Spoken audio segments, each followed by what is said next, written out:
Sabi ng nanay ko sa akin noon. May libo-libong lalaki naman sa mundo. Kapag lumamig na ang damdamin, magpalit na lang ng iba. Kaya nang makita ko ang asawa ko ng 3 taon, naibigay ang karapatan sa pabahay na pinaghirapan ng tatay ko sa buong buhay niya, para ilipat sa kanyang sekretarya.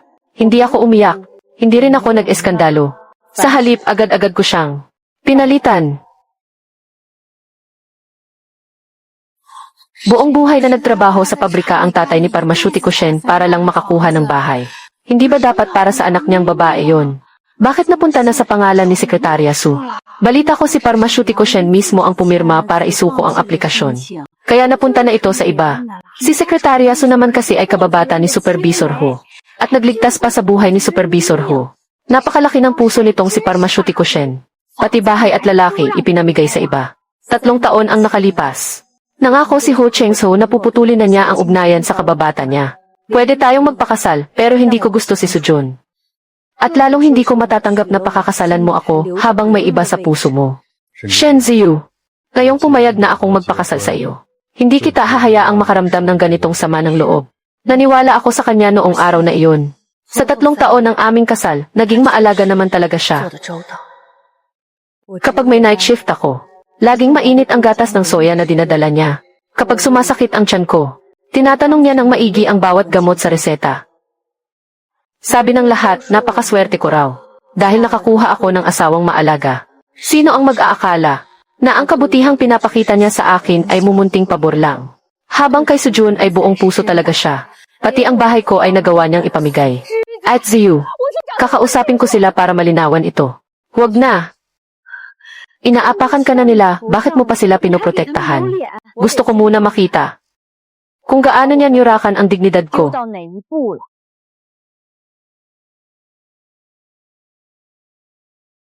Gusto kong makita ang aplikasyon ko para sa pagsuko ng bahay. Iyon po ba? Naka-archive na po ang mga dokumento. At nakakunsi. Ayon sa patakaran, hindi ito pwedeng tingnan basta-basta. Clerk Chu, 8 taon na akong nagtitimpla ng gamot. Kung may kulang na sangkap sa reseta, o kung may kulang na guhit sa pirma, alam ko agad. Ngayon, may pumirma ba para sa akin? Pinipigilan mo ba akong makita ito para pagtakpan sila? Ano pong sinasabi ninyo, Parmashutiko Shen? Ako, tagapamahala lang ako ng mga dokumento. Sandali lang po, hahanapin ko lang para sa inyo. Lumalabas na pineke ni Hu Cheng-sao ang pirma ko. At Ziyu, huwag mo nang hirapan si Clerk Chu. Hindi ba naipaliwanag sa iyo ni Cheng-sao ang tungkol sa bahay? Ano naman ang ipapaliwanag niya sa akin? Kararating ko lang at wala akong matuluyan. Sabi ni Cheng-sao, sapat na raw ang dormitoryo ninyo. Kaya pinahiram muna sa akin ang bagong bahay. Hiram, ako ang may-ari ng bahay na iyon, pumayag ba ako? At Ziyu, kung hindi ka papayag, hindi ba mapapahiya si Cheng-sao? Nang peking niya ang pirma ko, hindi ba siya natakot mapahiya? Anong pineke ang sinasabi mo? At Ziyu, huwag ka namang magsalita ng ganyan. Ang salitang yu na ito ay mailabis na kawit sa huling guhit. Maraming taon na akong sumusulat ng reseta, hindi ko kailanman tinapos ang guhit ng ganyan. Gawi ito sa pagsulat ni Hu Cheng-sao. Baka nagmamadali ka lang noong araw na iyon, kaya iba ang pagkakasulat mo. Ang pagkakamali sa kahit isang gamot ay maaaring makamatay ng tao. Ang sarili kong pirma, magmamadali ba ako nang hindi ko na ito makilala? Kung ganyan ka, hindi na maganda yan. Tinulungan lang ako ni Cheng-sao ng 1 beses. Magiging malupit ka ba talaga hanggang sa huli? Kayong dalawa, ang isa ay nampalsipika ng pirma. At ang isa naman ay umagaw ng bahay, nagsabuatan kayo para gumawa ng masama. Hindi ito tinatawag na pagtulong, kundi pakikipagsabuatan. Shen Ziyu, ano bang ginagawa mong gulo rito? Hu Cheng-sao, ikaw ang pumirma sa aplikasyon para sa pabahay, hindi ba? Hindi mabuti ang kalusugan ni Sujun, hindi siya pwedeng tumira sa lumang bahay sa labas. Ipaubaya mo muna sa kanya ang bagong bahay ng ilang buwan. Sanay ka naman ng tumira sa dormitoryo. Hindi ka naman mamamatay kung mahuhuli ka ng kaunti sa paglipat sa bagong bahay. Ang bahay na iyon ay nakuha ng tatay ko gamit ang buong buhay niyang pagsisilbi. Anong karapatan mong palsipikahin ang pirma ko at magdesisyon para sa akin? Isang krimen ang pamamalsipika ng pirma. Asawa mo ako, kaya ang sa iyo ay sa akin din. Ako ang haligi ng tahanan, may karapatan akong magdesisyon. Huwag mo akong gawa ng eksena rito. At Ziyu, sobra naman yata ang mga sinasabi mo. Kung may galit ka, sa akin mo ibuhos. Huwag mong pagsalitaan ng ganyan si Hu Cheng-sao. Hindi ako ang sumusobra, kundi kayong dalawa na gumagawa ng kabastusan. Nag-aalala lang sa akin si Hu Chengzhao. Natatakot siyang baka makasama sa kalusugan ko ang pamamasa sa lumang bahay na iyon. Ako. Shen Ziyu, tama na yan. Mahina na nga ang katawan niya. Kailangan mo pa ba siyang paiyakin sa harap ng maraming tao para lang masiyahan ka? Nang umiyak siya, naawa ka. Pero nang mawala ang bahay ko, naawa ka ba sa akin kahit kaunti? Nang umiyak siya, naawa ka. Pero nang mawala ang bahay ko, naawa ka ba sa akin kahit kaunti? At Ziyu, walang anumang namamagitan sa amin. Huwag mo na siyang pahirapan pa. Nakakatawa naman. Nagnakaw na nga ng bahay ng iba, sila pa ang may ganang mag-eskandalo. Ang kakapal naman ng mukha ninyo, parang gawa sa bakal. Napakakapal talaga. Lin Xiao Tao, itiko mo ang bibig mo. Problema namin ito sa bahay, walang karapatang makialam ang isang katulad mo. May mali ba sa sinabi niya? Hindi ba pwedeng pag-usapan ito sa bahay? Kailangan ba talagang mag-eskandalo rito sa pabrika? Hindi pa ba sapat ang kahiyang ito? Ipinamigay mo ang bahay ko sa ibang babae nang walang pahintulot ko. Sino ba talaga sa atin ang nagbibigay ng kahihiyan? Ang pagkuha ng walang paalam ay pagnanakaw. Hu Chengzhao, nagnakaw ka na nga, natatakot ka pa bang makita ng iba? Shen Ziyu, kailangan mo ba talagang sumobra ng ganyan at pilitin ang iba? Ako pa ang sumobra. Kung ganoon, sabihin mo ngayon sa harap ng lahat ng malinaw. Bakit ko ibibigay sa kanya ang bahay ko? Nandyan na ang tagapamagitan. Yari na. Shen Ziyu, ang tagapamagitan ay kakampi ko. Kahit ang bahay o ang lalaki, wala kang mapapanatili sa kanila. Diyos ang Shen, hindi karapat-dapat na mag-eskandalo ng ganito dahil lang sa isang bahay. Hindi yan karapat-dapat. Ang kapayapaan sa pamilya ang nagdadala ng kasaganaan. Nakipagsabuatan ang asawa ko sa ibang babae para agawin ang bahay ko. Sino ang gusto mong makipagkasundo sa akin? Anong panloloko ang sinasabi mo? Hindi ba't sinabi na ni Chipho? Pansamantala lang ito ng ilang buwan. Aalis din si Kalihim Su kapag nakahanap na siya ng matitirhan. Tutal, nailabas na ang listahan ng pamamahagi ng bahay. Kung gusto mo ng bahay, pwede naman tayong mag-apply ulit. Bakit ko kailangang mag-apply ulit? Bakit ko kailangang mag-apply ulit? Pipila pa ba ako ng 10 o 20 taon? At Ziyu, kung talagang nag-aalala ka, pwede naman akong lumipat sa bahay tuluyan. Kagagaling mo lang sa sakit. Maraming tao ang labas-pasok sa bahay tuluyan, paano ka makakapagpahinga roon? Ako ang magdedesisyon dito, manatili ka sa bahay na iyon. Hindi mo ako pwedeng pagdesisyonan. Gusto mo ng bahay, di ba? Hu Chengzhao, tumalon ka mula rito at pumunta kay kamatayan para humingi ng bahay para sa kabit mo. Ikaw, kumalamang muna kayo. Diyos ang Shen, gusto mo bang kausapin ko ang direktor ng pabrika para bigyan ka ng espesyal na konsiderasyon? Unahin ka namin sa susunod na pamamahagi ng bahay. Iparaya mo na muna kay Sujun sa pagkakataong ito. Napakalawak naman ang puso ng tagapamagitan natin. Kung ganoon, bakit hindi ang sarili mong bahay ang ibigay mo sa kanya? Bakit nakatayo ka pa rin dyan? Magpasalamat ka na sa napakalaking kabutihan ni Ate Zhao. Shen Ziyu, nababaliw ka na ba? Bahay ko yan na hinintay ko ng buong buhay bago na ipamahagi sa akin. Sa anong karapatan mo agawin ang mga gamit ko? Alam mo naman palang pagnanakaw ito, hindi ba? Kapag hindi ka nasaksak, hindi mo mararamdaman ang sakit, tama. Ang gulo ninyong lahat. Ayoko nang makialam pa. Shen Ziyu, kung magwawala ka pa, huwag mo akong sisihin kung mawalan ako ng konsiderasyon. Mag-asawa pa naman tayo. Pagdating ng oras, huwag kang iiyak-iyak at bumalik para magmakaawa sa akin. Huwag kang mag-alala. Ang taong iiyak ay siguradong hindi ako. Ate Ziyu, ano nang gagawin natin ngayon? Ang mga gamit mo, walang makakaagaw niyan. Magpapa-praise ako ng sulat kamay at idedemanda ko si Hu Chengzhao sa falsifikasyon ng pirma ko. Shen Ziyu, idedemanda mo ako. Kung walang nagsabi sa akin, hindi ko pa malalaman na idedemanda pala ako ng sarili kong asawa. Sinasabi ko sa iyo, itigil mo na agad ang pagpapasuri ng sulat kamay. Sa anong dahilan? Kapag kumalat ito sa labas, walang mapapala ang kahit sino. Walang mapapala para sa iyo o para kay Sujun. Kapag sinabi mong itigil, ititigil ko na. Noong inagaw ni Sujun ang bahay at ayaw umalis, sinabihan mo ba siyang tumigil? CJ, Shen Ziyu, ayaw mong tumigil, di ba? Ako mismo ang magpapawalang bisa niyan. Ipakancel mo ng 1 beses, magdedemanda ako ng 1 beses. Ipakancel mo ng 10 beses, magdedemanda ako ng 10 beses. Hu Chengzhao, lalabanan kita hanggang sa huli. At Ziyu, iyang si Hu Chengzhao, ipinagtatanggol pa rin ang babaeng iyon. Napakawalang hiya talaga niya. Ang mga ganyang uri ng tao, kung hindi mo ay dedemanda hanggang sa mabangkarote, hindi sila matututo habang buhay.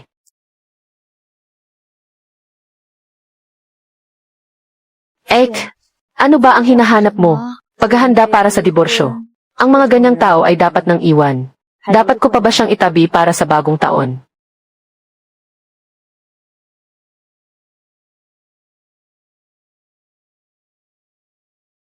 Ligtas si Cheng Sao.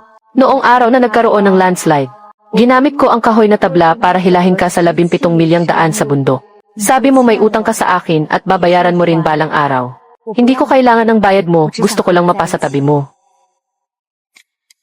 Ligtas si Cheng Sao. Noong araw ng kasal mo, sa sobrang lungkot ko ay hindi ako nakatulog buong gabi. Sabi mo gawa lang iyon ng pagsasaayos ng pamilya, hindi dahil sa bukal sa loob mo. Naniwala ako sa iyo. Ligtas si Cheng Sao. Sabi mo ibibigay mo sa akin ang bagong kwarto ng kasal ninyo, sobrang saya ko. Alam kong ako pa rin ang laman ng puso mo. 3 taon. 11 sulat. Para akong tanga. Na nakipagsama sa lalaking iba naman ang laman ng puso sa loob ng 3 taon. Isang nangangaliwa. Bagay na bagay talaga silang dalawa. At Ziyu. Matagal na nilang pinagplanuhan ito. Hindi pa nga naibabahagi ang bahay, nakabili na sila ng kumpletong gamit. Ang lalaki, kapag lumamig na ang damdamin, palitan mo na. Ang kasal na ito ay dapat nang tapusin sa diborsyo. At ang bahay ay dapat talagang bawiin. Ang mga utang na ito, pagdating ng araw ay isa-isa ko silang sisingilin. Kasamahang Shenziyu, lumabas na ang resulta ng pagsusuri. Opo. Salamat po sa inyo. Nagpasya na ang pabrika. Ang kwarto 200 at isa sa unit 3 ng gusali ng Doanket ay muling ipapamahagi sa iyo. Ito ang mga papeles. Fu Cheng Sao. Oras na para bayaran mo ang utang na ito. Cheng Sao, tingnan mo. Dito natin ilalagay ang sofa. May nakasabit na painting sa katabing dingding. Ang kabilang kwarto naman ay gagawin kong study room mo. Maganda ang sikat ng araw sa bintanang nakaharap sa timog.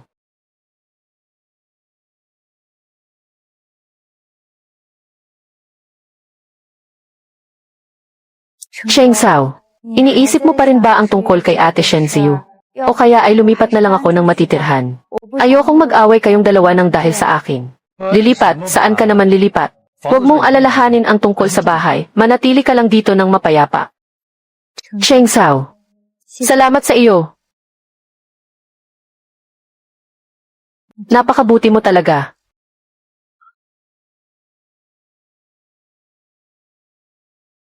Bakit ka naparito? Nalaman mo bang nagkamali ka kaya naparito ka para magmakaawa sa akin? Nanaginip ka ba ng gising? Naparito ako para bawiin ang bahay ko.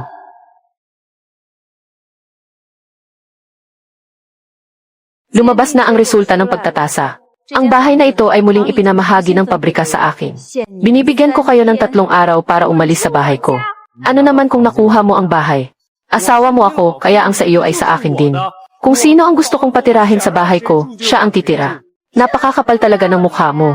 Ang bahay na ito ay wala ng anumang kinalaman sa iyo ngayon. Bakit ka pa nagpupumilit na manatili rito? Manahimik ka nga. Pribadong usapin ito ng pamilya namin. Hindi dapat nakikialam ang isang taong labas na tulad mo. Kung si Xiao Tao ay taong labas, paano naman si Sujun? Huwag mong sabihing siya ay kasama sa pamilya. Shenziyu, huwag kang magwala ng walang dahilan. Shenziyu, kung galit ka, ako na lang ang pagalitan mo. Huwag mong sisihin si Cheng Sao. Kapag nakahanap na ako ng matitirhan, aalis ako agad. Anong klaseng pag-inarte ito? Kung gusto mong lumipat, umalis ka na ngayon din. Cheng Sao. Ako. Nahihilo ako. Sujun, anong nangyayari sa iyo? Huwag mo akong takutin. Anong nangyayari rito? Bakit siya nahimatay? Nalitaan ko na pinalalayas daw sila ni Pharmacist Shen. Tingnan mo, pinilit niya ang tao hanggang sa mahimatay. Shenziyu, tingnan mo ang ginawa mo. Nasa ganito na siyang kalagayan pero pinipilit mo pa rin siyang lumipat. May natitira ka pa bang awa sa kapwa? Nahimatay ba siya? Walang problema. Pharmacist ako. Kayang-kaya kong gamutin ang simpleng pagkahilo na iyan. Xiao Tao, kumuha ka ng ilang karayom dito. Itusok mo sa 10 daliri ni Secretary Su. Isang tusok sa bawat daliri. Tiyak na magigising siya agad. Opo. Sige po. Ngayon din po. Heto na po. Kukuha na ako ngayon din. Ang pagtusok ng karayom sa daliri ang pinakamabisa. Isang tusok lang, tiyak na magiging gising na gising siya. Ayos na ako. Huwag niyo nang itusok ang karayom. Tamang-tama naman ang gising ni Secretary Su. Hindi ko pa nga nahahanap ang karayom. Gumaling ka na agad ng kusa. Tingnan mo. Shen Ziyu, huwag ka namang sumobra. Ako pa ang sumobra. Nagliligtas lang ako ng tao, sumobra na ba iyon? Kahit ano pa ang mangyari, ibinigay ko na ang bahay na ito kay Sujun. Hindi ko hahayaang umalis siya rito. Anyway, talagang sumusobra na ang kakapalan ng mukha mo. Gusto mo ba talagang magmatigas? Tingnan natin kung hindi ko kakalmutin ang mukha mo ngayon. Xiao Tao, huwag mong daanin sa dahas. At Ziyu, napakawalang hiya na niya, paano mo pa natitiisin yan, ate? Ang makipag-away sa dalawang iyan. Hindi sila karapat-dapat. Madudumihan lang ang mga kamay natin. Magsasayang lang tayo ng disinfectant para maghugas. Kung gusto ninyong tumira rito, sige lang. Tingnan lang natin kung makakatira ka rito ng payapa. At Ziyu.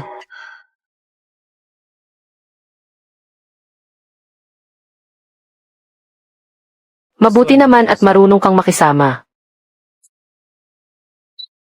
At Ziyu, hahayaan mo na lang ba sila ng ganoon kadali? Sa'yo naman talaga ang bahay na yan, di ba? Bakit mo sila hahayaang tumira doon? Hindi ganoon kadaling makuha ang bahay ko. Dahil gusto niyang maging walang hiya. Hahanapin ko ang taong hindi niya kayang banggain para turuan siya ng leksyon. Tuloy ka. Ziyu, bakit ka napadpad dito, Hija? Maupo ka, maupo ka. Tito Chen, narinig ko pong ikakasal na ang anak ninyo. At naghihintay pa rin po sa pila para sa pabahay. Masyadong mahigpit ang alokasyon ng pabahay sa pabrika.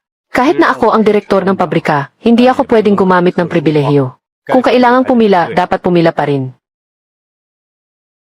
Gusto ko pong ilipat sa inyo ang bahay ko.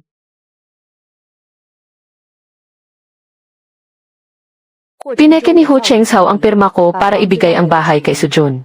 Ngayon, nagmamatigas siya at ayaw umalis. Kaya gusto ko pong ilipat ang bahay na yan sa inyo. Ang bahay na ito ay ibinigay sa tatay mo matapos niyang magtrabaho ng buong buhay sa pabrika. Ang Hu Chengshao na iyan ay talagang hindi mabuting tao.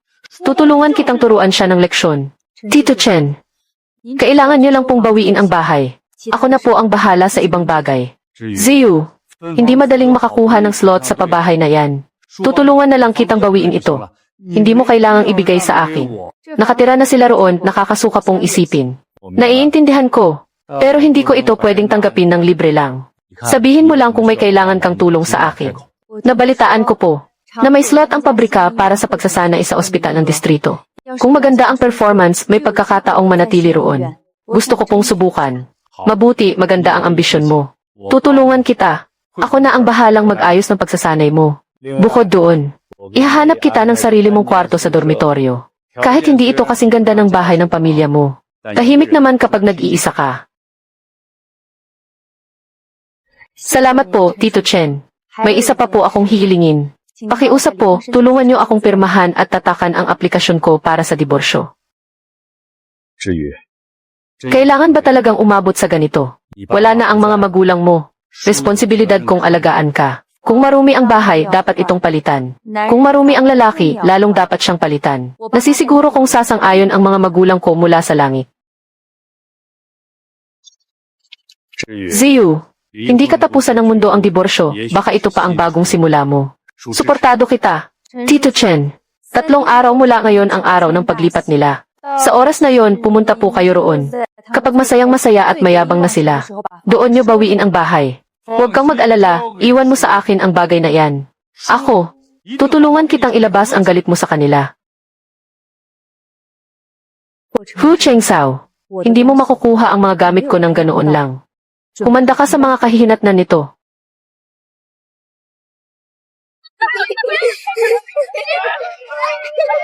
Napakaliwanag naman ng bahay na ito. Secretary Su, napakaswerte mo talaga. Naku, hindi naman po. Dahil lang po ito sa tulong ng pabrika at ni Chengshao. Shen Ziyu, isang magandang babae na nakasama sa kama ng lalaki ko sa loob ng 3 taon. Parang multo pa ring umaaligid para akitin siya ng ganito. Chengshao, ano nang iniisip mo? Wala naman. Huwag kang mag-alala. Masakit lang talagang magsalita si Ate Ziyu, pero mabuti naman ang puso niya. Kapag lumipas na ang ilang araw at nawala ang galit niya, hahanapin ka rin niya. Mabuti pang huwag na niya akong guluhin kailanman. Pagod na akong magtiis sa kanya. Ngayong araw ang masayang paglipat mo ng bahay. Magpapaputok lang ako. Mamaya, magdiwang tayo ng maayos.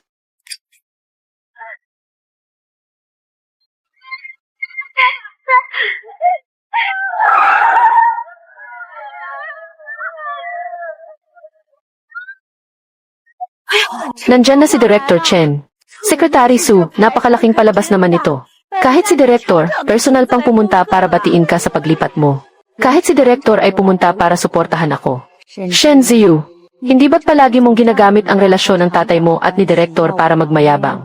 Tingnan natin kung ano pa ang magagawa mo para labanan ako ngayon. Director Chen, bakit po kayo personal na pumunta rito, Tito? Nakaabala pa po sa inyo ang maliit na bagay na ito. Hindi ako pumunta rito para batiin kayo. Pumunta ako rito para bawiin ang bahay. Lagot. Direktor, wag naman po kayong magbiro. Ang bahay na ito ay kay Ate Ziyu. Tapos na po ang lahat ng papeles. Paano niyo po ito mababawi? Alam mo pa palang kay Ziyu ang bahay na ito. Tingnan mong mabuti. Opisyal nang inilipat sa akin ni kasamang Shen Ziyu ang karapatan sa bahay na ito. Ito ang aplikasyon para sa paglilipat na siya mismo ang pumirma. Paanong nangyari iyon? Talagang ginawa ito ni Shen Ziyu para lang hindi ako makatira rito. Ibinigay pa talaga niya ang bahay kay Direktor. Cheng Sao, makikitira lang naman ako sa bahay na ito ng ilang buwan. Sa huli, mapupunta pa rin naman ito sa inyong dalawa. Pero direktang ibinigay ni Ate Ziyu ang bahay kay Direktor. Hindi ba't sinadya niya ito para wala kang matirhang bagong bahay sa hinaharap? Shen Ziyu, ano na karapatan mong magdesisyon mag-isa na ibigay ito kay Direktor? Nang hindi man lang nagsasabi sa akin. Director, nitong mga nakaraang araw, nagkaroon kami ni Ziyu ng kaunting hindi pagkakaunawaan. Dala lang iyon ng galit niya. Hindi pa niya ito napag-usapan sa akin bago ibigay sa inyo. Pwede po bang ibalik niyo na lang sa amin ang bahay na ito? Hindi na pag-usapan sa iyo. Noong pineke mo ang pirma ng bata, at kusa mong ibinigay ang bahay kay Sujun. Napag-usapan niyo ba iyon? Ako, ilabas niyo na agad ang mga gamit niyo sa bahay ko. Bago magdilim, gusto kong makitang malinis at walang laman ang bahay na ito. Kung hindi niyo kayang ilipat, kukuha ako ng mga taong maglalabas niyan para sa inyo. Kapag may nasira o nabasag doon, huwag kayong magreklamo. Cheng Sao, magsalita ka naman. Wala na tayong bahay, saan na ako titira? Ano nang magagawa ko?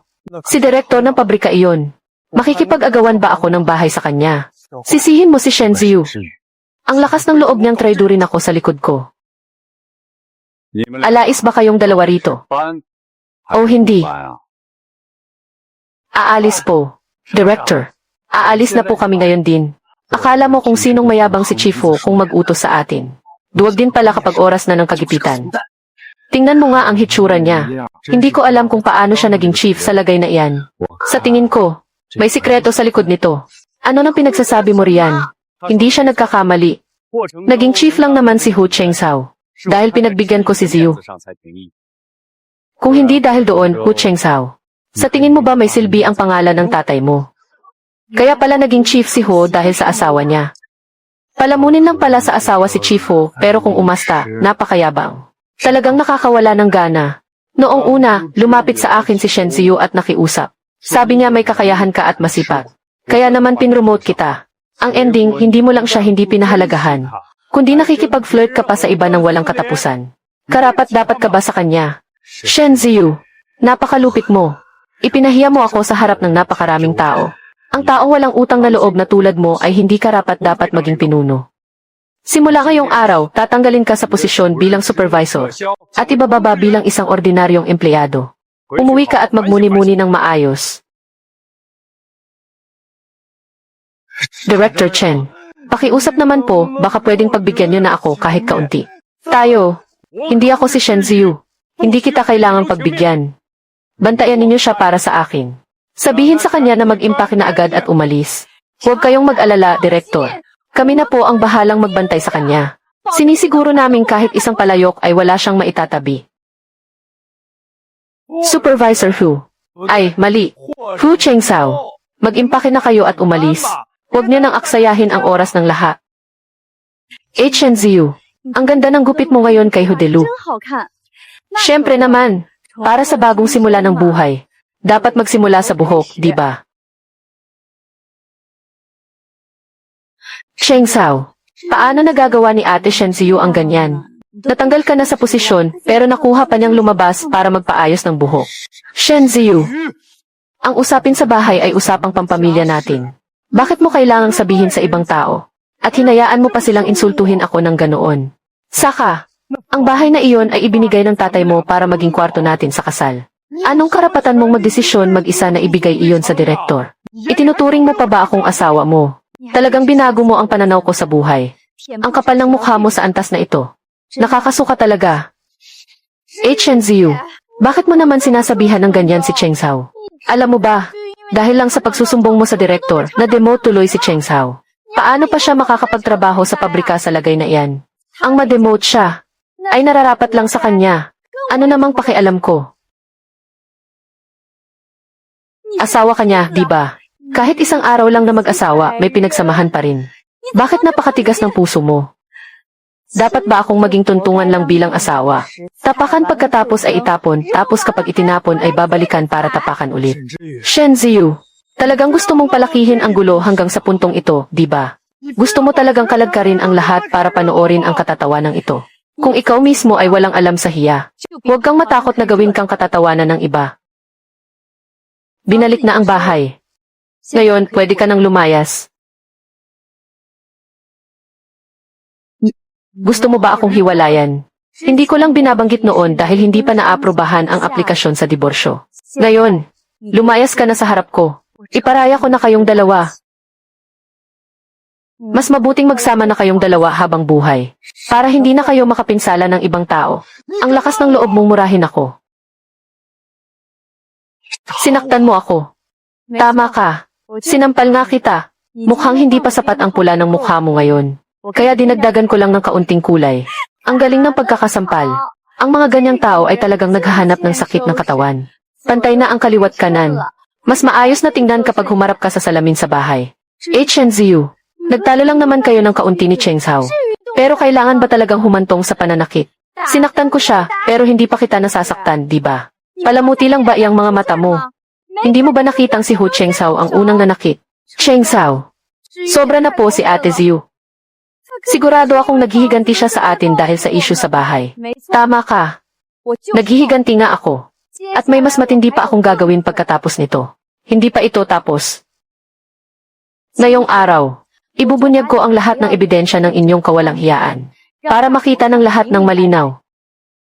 Una, nagpanggap na mahina si kasamang Sujun para gumawa ng masama. At sinusulan si kasamang Hu Cheng Sao na nabulag sa tukso. Napalsipikahin ang pirma ko at gumawa ng peking aplikasyon para sa paglilipat ng bahay. Narito ang resulta ng pagsusuri ng sulat kamay, malinaw na nakasulat sa papel. Kaya huwag na kayong magtanggi. Aba, peke nga talaga ang pirma. Napakasama naman ang ginawa ni Supervisor Hu. Sabi ko na nga ba eh. Nagtrabaho ng buong buhay ang tatay ni Pharmacist Chen para lang mabigyan ng bahay. Paano naman basta-basta ibibigay na lang? Peke pala ang pirma. Iyon, pumayag naman siya noon. Pumayag siya sa salita. Pumirma lang ako para sa kanya. Pumayag sa salita. Nasa night shift ako sa parmasya noong pirmahan iyang bagay na yan. Hu Cheng Sao, nag-sleepwalk ka ba para hingin ang opinyon ko? At Ziyu, isa lang akong kaawa-awang tao na walang matilhan. Naawa sa akin si Cheng Sao kaya tinulungan niya ako. Paano mo siya masisisi? Dahil baka awa-awa ka, kailangan ka ng bigyan ng bahay. Kaawa-awa rin ako, ibigay mo na lang kaya sa akin ang buhay mo. Pangalawa, hindi pa nga na ipapamahagi ang bahay. Pero 2 buwan na ang nakakaraan ay bumili na kayo ng mga muebles. Tingnan ninyo ito. Ang resibo ng pagtanggap na si Sujun mismo ang pumirma. Nauna pa ang mga muebles kaysa sa bahay. Masyadong advance naman kayong mag-isip. Hindi pa nga inaanunsyo ang tungkol sa bahay noon. Hindi ito pansamantalang tirahan, mukhang lilipat na talaga sila agad. Palihim na silang nagsasama sa likod ni Pharmacist Chen, lagi silang magkasama. Kaya naman pala nagmamadali silang bumili ng mga muebles. At Ziyu, ang mga muebles. Ang totoo niyan, nakiusap lang si Cheng Sao na tulungan ko siyang pumili para sa inyo. Huwag po kayong magkamali. Huwag mong gamitin ang selos mo para iligaw ang lahat. Malinis ang pagkakaibigan namin ni Cheng Sao. Tama. Walang mali siya sa amin ni Sujun. Huwag mo siyang siraan.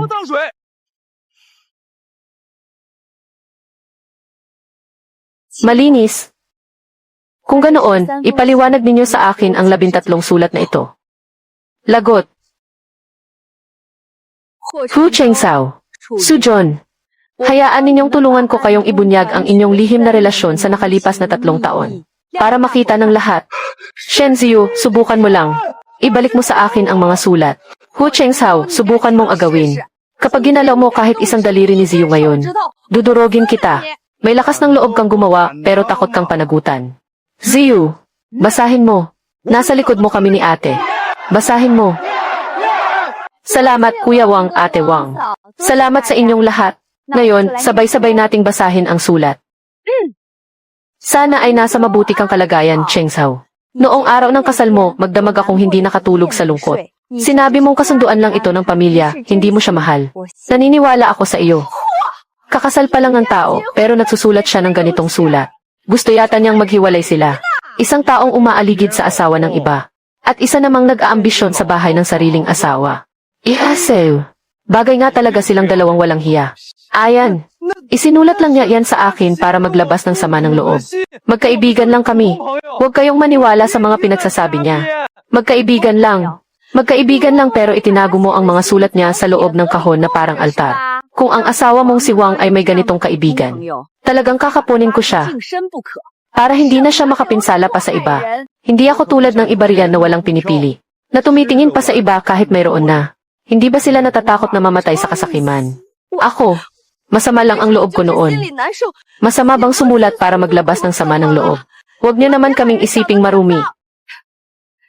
Hindi namin kayo iniisip na marumi. Kundi gumagawa talaga kayo ng maruming bagay. Huwag ka nang magkaila, may pangalawang sulat pa rito na mas masahol pa. Kumusta, Hu Chengsao? Napakasaya ko nang sabihin mong ibibigay mo sa akin ang bahay bagong kasal natin. Alam kong mahal mo pa rin ako. Ngayon, wala ka nang maikakaila. Ang lalaking may apelyidong Hu na iyan, sa simula pa lang ay plano nang ibigay kay Sujun ang bahay bagong kasal. Sa isang banda, nagpakasal siya kay Parmasuti Kong Shen. Sa kabilang banda naman ay nangako ng bahay sa ibang babae. Namamangka sa 2 ilog. Napakagaling talagang magplano. Ayan, nabanggit ko lang yan dahil lasing ako noon. Kung ganoon, tutulungan kitang mahimasmasan. Shen Ziyu, paano mo nagawang tratuhin ng ganyan si Hu Chengsao? Kung ganoon, magdusa kayong dalawa ni Hu Chengsao. Shen Ziyu, pasyente ako. Bakit mo ako tinapunan ng tubig? Tao ka pa ba? Shen Ziyu, nababaliw ka na. Sa harap ng lahat ng tao sa pabrika, nagawa mo kaming tapunan ng tubig. Napakawalang modo mong babae ka. Bagay lang yan sa mga katulad ninyong walang hiya. Aba, ano na namang kaguluhan ang ginagawa ni Parmasuti Kong Shen? Gabit araw na lang ay walang kapayapaan sa pabrikang ito. Aba, Atzhao, naitago mo na ba ng maayos ang susi? Natatakot ka ba na baka sa harap ng lahat ay ibunyag ko ang mga ginagawa mo? Parmasuti Kong Shen, nandito ako para ipaglaban ang katarungan. Hindi ko na masikmura ang palagi mong pag-api kay Sujun. Halatang halata naman na may pinapanigan ka. Tapos sasabihin mo pang ipinaglalaban mo ang katarungan. CJ, sa pagkakataong ito na inagaw ni Sujun ang asawa ng iba, paano mo naman ipaglalaban ang katarungan ngayon? Sujun, nandito si Ate Zhao. Huwag kang matakot na magsalita. Shen Ziyu, bago pa kayo magpakasal ni Hu Chengsao ay kami na. Kung tutuusin, ate, ikaw ang sumira sa relasyon namin, ikaw ang masamang tao rito. Tingnan mo ito. Ito ang ulat ng pinsala mula sa pagguho ng minahan noon. Iniligtas ko ang buhay ni Hu Chengsao. Nangako siyang aalagaan niya ako habang buhay. Pero pagkatapos nyon, pinilit siya ng pamilya niya na pakasalan ka, ate. Wala akong nagawa kundi panoorin ang lalaking mahal ko. Naalagaan ka ng mabuti sa loob ng 3 taon dahil lang sa obligasyon. Hindi ako gumawa ng gulo. Nagtiis ako sa loob ng 3 taon. Pero ikaw, ate, ano ang ginawa mo? Ipinamigay mo lang ang bahay sa iba. Dahilan para mawalan pa siya ng trabaho. Karapat-dapat ka bang maging asawa niya? Shen Ziyu, kung mayroon ka lang kahit kalahati ng pag-unawa at lambing ni Sujun, hindi sana tayo umabot sa ganito. Umiikot na naman ang kwento. Ngayon, mukhang si Pharmacist Shen na ang nang-agaw ng posisyon ng iba. Kaawa-awa naman talaga si Sujun. Kaawa-awa saan? Anong kaawa-awa roon? Kinasal na yung tao, pero nagsusulat pa rin siya ng love letter. Tahimik na namumuhay yung mag-asawa, pero inaasam-asam pa rin niya ang bahay ng bagong kasal. Magnanakaw na nag-aabang ng pagkakataon ang tawag dyan. Pero kahit na ano pa ang sabihin, iniligtas pa rin niya ang buhay ni Director Hu Chengzhao. Napakalaking utang na loob niyon na hindi matatanggi. Sujon, huwag kang matakot. Sabihin mo lang ang totoo. Nakikita naman ng lahat ang katotohanan. At Zhao, ang posisyon mo ba bilang mediator ay itinalaga ng pabrika? O binayaran ka lang ni Sujun? Siyempre binayaran siya ni Sujun. Kailangan pa bang itanong yan? Tingnan mo iyong pilak niyang jelang. Nakita ko noong nakaraang buwan na binili yan ni Sujun para sa kanya. Magkasabot talaga ang dalawang ito. Hayaan mo siyang magsalita. Gusto kong makita kung paano niya babaluktutin ang katotohanan. Shen Ziyu. Pinilit mo si Hu Chengzhao na pakasalan ka. Kaya sinira niya ang pangako niya sa akin na kapalit ng buhay ko. Napakabulag mo talaga pagdating sa pag-ibig. Sinasabi mo bang bulag ako sa pag-ibig? Ganoon naman talaga, di ba? Nauna kaming magkakilala ni Hu Chengzhao at huli na kayong ikinasal. Kung hindi ikaw ang bulag sa pag-ibig, sino pa? CJ, kung susundin ang lohika mo, kung sino ang unang nakakilala, siya ang dapat makasama niya. Tama ba? Bago mo nakilala si Hu Chengzhao, may nakilala ba siyang ibang babae? Ilang taon na ang nakakaraan, napakaraming babaeng manggagawa sa pabrika ang nakasalamuha niya. Dapat ba silang lahat tawaging legal na asawa? Huwag mong kalimutan noong nag-aaral pa siya. Marami ring naging kaklaseng babae si Hu Chengzhao. Kasya ba ang titulo mong legal na asawa para paghasyan ninyong lahat? Kailangan ba ninyong kumuha ng numero at pumila? At yung siya doon sa kantina. 20 taon nang mas maagang nakakilala kay Hu Chengzhao kaysa sa iyo. Dapat ka bang pumunta sa kanya at lumuhod? Para pakiusapan siyang isama ka sa listahan ng mga asawa. Tama nga naman. Ano naman ang silbi kung naunang magkakilala? Si Shen Ziyu ang pinakasalan niya, hindi ikaw. Kung may silbi ang naunang magkakilala, sana matagal ka nang lumipat sa bahay ng mga huo. Kailangan mo pa bang tumayo rito at umiyak?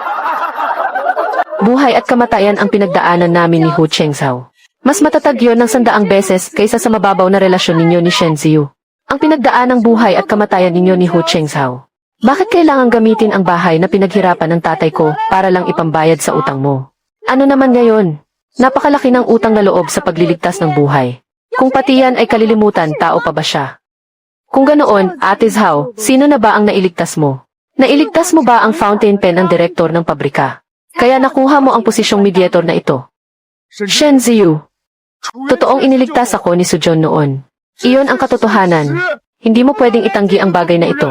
Kung hindi dahil sa kanya noon, namatay na ako sa gumuhong minahan. Hu Chengzhao. Sa tingin mo ba si Sujun lang ang nag-iisang nagligtas sa iyo? Hu Chengzhao. Iniligtas ka niya ng isang beses at naaalala mo na habang buhay. Nabilang mo ba kung ilang beses na kitang iniligtas? Ngayong araw, iisa-isahin ko para sa iyo. 3 taon na ang nakakaraan. Sumumpong ang sakit mo sa tiyan. Ang painkiller na nireseta ng doktor ay masama para sa atay mo. Nagpuyat ako buong gabi para maghanap sa pharmacopoeia. Para lang mapalitan ang reseta mo. 2 taon na ang nakakaraan, nahulog ka at nagka-impeksyon. Nagkaroon ka ng lagnat na umabot sa 40 grado. 3 araw at 3 gabi akong hindi natulog hanggang sa bumaba ang lagnat mo. Noong nakaraang taon, 1 taon na ang nakakaraan. Nang umatake ang lumang sakit ng tatay mo, hindi siya tinanggap ng ospital. 3 beses kong binago ang reseta niya, para lang mailigtas siya mula sa bingit ng kamatayan. Hu Chengzhao, hindi sa hindi kita kailanman iniligtas. Kaya lang, hindi ako tulad niya na ginagawang pain ang utang na loob sa pagliligtas ng buhay. Para pilitin kang magnakaw, pilitin kang magsinungaling, at pilitin kang itulak ako sa kapahamakan. Totoo yan. Ilang beses ka bang iniligtas ni Ate Ziyu na hindi mo man lang maalala? Pero noong binuhat ka ng iba ng 1 beses, tatanawin mo na ng utang na loob habang buhay. Ang ginagawa mo bang yan ay pagtanaw ng utang na loob o pagbibenta ng sarili mo? Napakawalang konsensya naman ni Manager Hu. Pati na rin si Sekretarya Su. Ginagamit ang utang na loob sa pagliligtas ng buhay bilang panangga. Hindi ba't panggigipit na yan sa konsensya? Sayang lang ang kabutihang loob ni Pharmacist Shen sa kanya noon. Nakakatawa naman. Ano naman ang halaga ng mga ginawa mo kumpara sa akin? Para harangan ang bumagsak na bato sa kanya, nabalian ako ng 3 tadyang. Nagtiis ako ng sakit para lang kalagkarin siya ng 17 milya. Halos mamatay na nga ako sa daan na yun. Maikukumpara mo ba ang sarili mo sa akin? Kung sa bagay talagang hindi nga maikukumpara. Itong si Sujun talagang itinaya ang sariling buhay. Mukhang seryoso nga talaga. Ngayon, may lakas ng loob ka ba? Naipakita sa akin ang ulat ng pinsala mo noon. Bakit naman hindi ako mangangahas? Nakasulat ng malinaw doon, tingnan mo ng sarili mong mga mata. Ah, ganoon pala. Tingnan ninyong mabuti, mga kasama. Itong tagapagligtas na ito, gasgas lang pala ang mata mo noon at tinahi lang ng 7 tahi. Pagkaraan ng 2 linggo ay tinanggal na ang tahi. Lagot na. Maling papel ang nadala ko. Nadala ko ang totoong ulat. Ginamit mo ang 7 tahi na iyan para gawing alipin si Hu Chengsu habang buhay. Napakalaking tubo naman ng negosyong ito, hindi ba? 7 tahi kapalit ng pangangalaga sa iyo habang buhay. Mas malala pa ito sa patubuan ng mga 5-6. Hindi ito pagliligtas ng buhay, kundi isang planadong panluloko mula pa noong una. Inagaw mo na nga ang asawa ng iba, ikaw pa itong may ganang mag-inarte. Kung umasta ka, akala mo naman bayani ka. Bagay na bagay sa iyo ang gumanap bilang panjinlian. Peke ang ulat na yan. Nagkamali lang ako ng dala.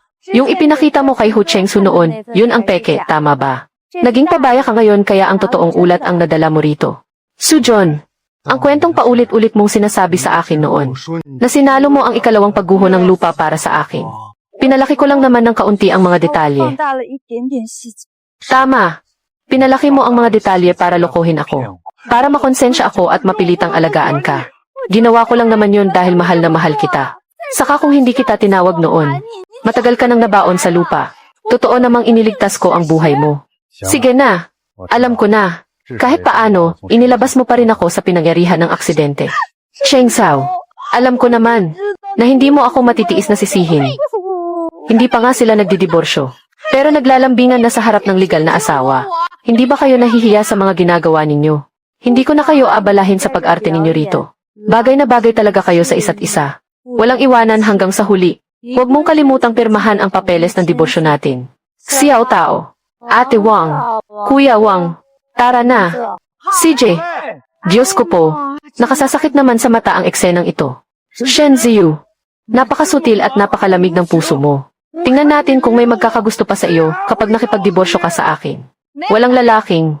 Ako si Shen Ziyu at kaya kong mabuhay ng maningning. At Ziyu, hindi talaga masama ang bagong dormitoryo na ito, ah. Malinis na, maliwanag pa. Walang nakakairitang basura. Siyempre naman malinis talaga. Nga, siguradong magiging napakasaya at maginhawa ang buhay mo rito, Ate Ziyu. Pharmacist Shen, pinabibigay po ng direktor ng pabrika ang sulat na ito sa inyo. Sabi po niya, pumunta raw kayo bukas sa ospital ng bayan para sa konsultasyon. Ito po ang pass para makapasok. CJ, naintindihan ko. Pakisabi na lang kay Tito Chen na salamat. Opo. Kaya mo yan, Pharmacist Shen. Shen Ziyu, dumating na ang pagkakataon mo. Dapat mo itong panghawakan. Mga kasamahan, nasa harap ninyo ang record ng gamot ng pasyente. Ang pasyente ay ang dating pinuno ng ating bayan, Lolo Qin. Sigurado namang narinig nyo na ang tungkol sa kanya. 73 taong gulang na si Lolo Qin ngayong taon. May sakit siya sa puso at may alta presyon. Niresetahan siya noong nakaraang konsultasyon at mahigit 1 buwan na niyang iniinom ito. Hindi lang sa hindi bumubuti ang lagay niya, kundi lalo pa itong lumalala araw-araw. Alalang-alala na ang asawa ni Lolo Qin. Maging si Lolo Qin mismo ay nagsasabing hindi mabuti ang pakiramdam niya. Kayo ang mga pinakamahuhusay na pinili mula sa iba't ibang ospital. Ngayong araw, kailangan nating makahanap ng bagong paraan ng paggamot. Director, hindi maaaring pagsabayin ang 2 gamot na ito. Magkakaproblema kapag ginawa yan.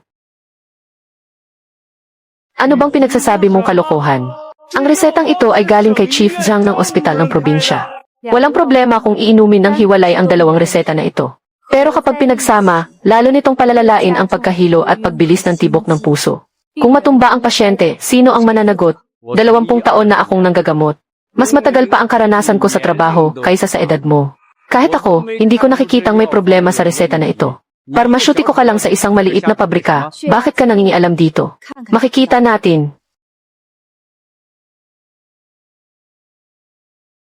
Sa 3 araw matapos palitan ang gamot, nagsimulang magbago ang presyon ng dugo. Bakit hindi nyo binago ang dosis? Pharmacist Shen, huwag kang lumampas sa linya mo.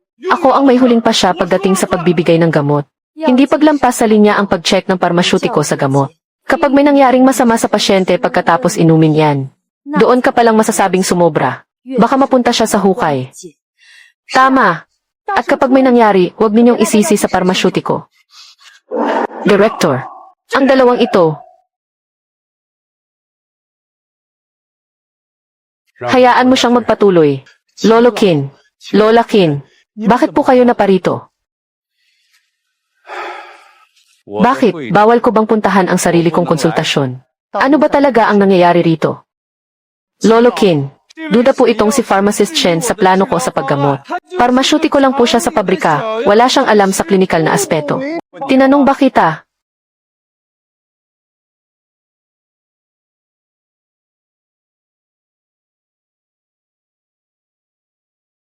Ma, hindi nga maganda ang kombinasyong ito. Lalo nitong palalalain ang mga sintomas ng heart failure. Naging pabaya nga ako rito. Isang sikat na doktor, pero nagrereseta ng gamot na nagpapabagsak sa matatanda. Napakadelikado ng ganitong kapabayaan. Matalas nga ang dila ng batang ito. Matalas man po ang dila ko, pero tapat ang puso ko. Kapag mali ang nainom na gamot, ang pasyente ang magdurusa. Shen, ayusin mo ang reseta na ito.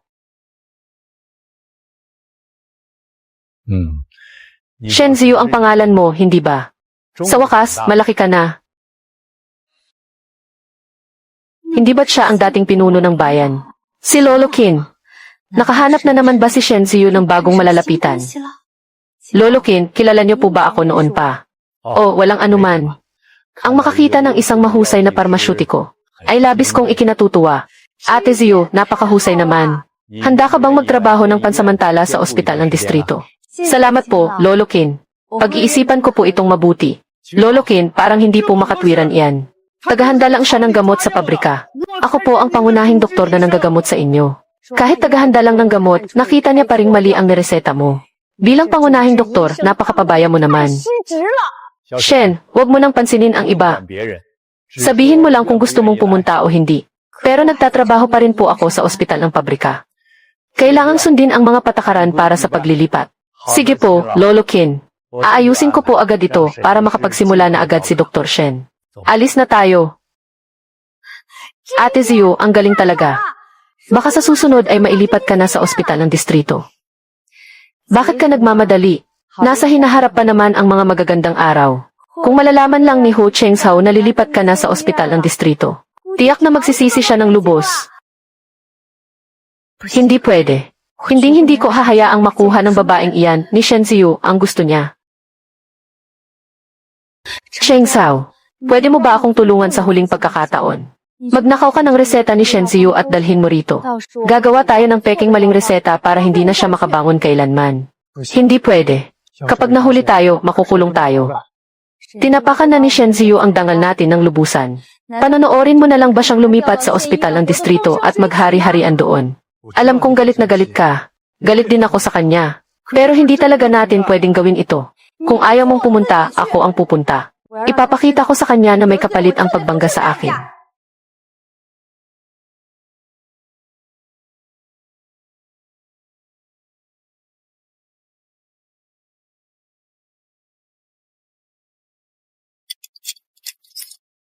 Buti na lang at locksmith ang tatay ko. Marunong na akong magbukas ng kandado simula noong 6 na taong gulang pa lang ako.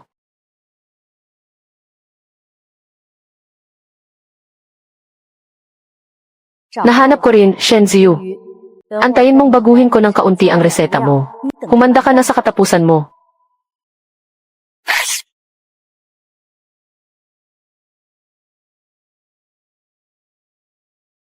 Ate Ziyu, sinamahan ko si Chatruong para kumuha ng gamot.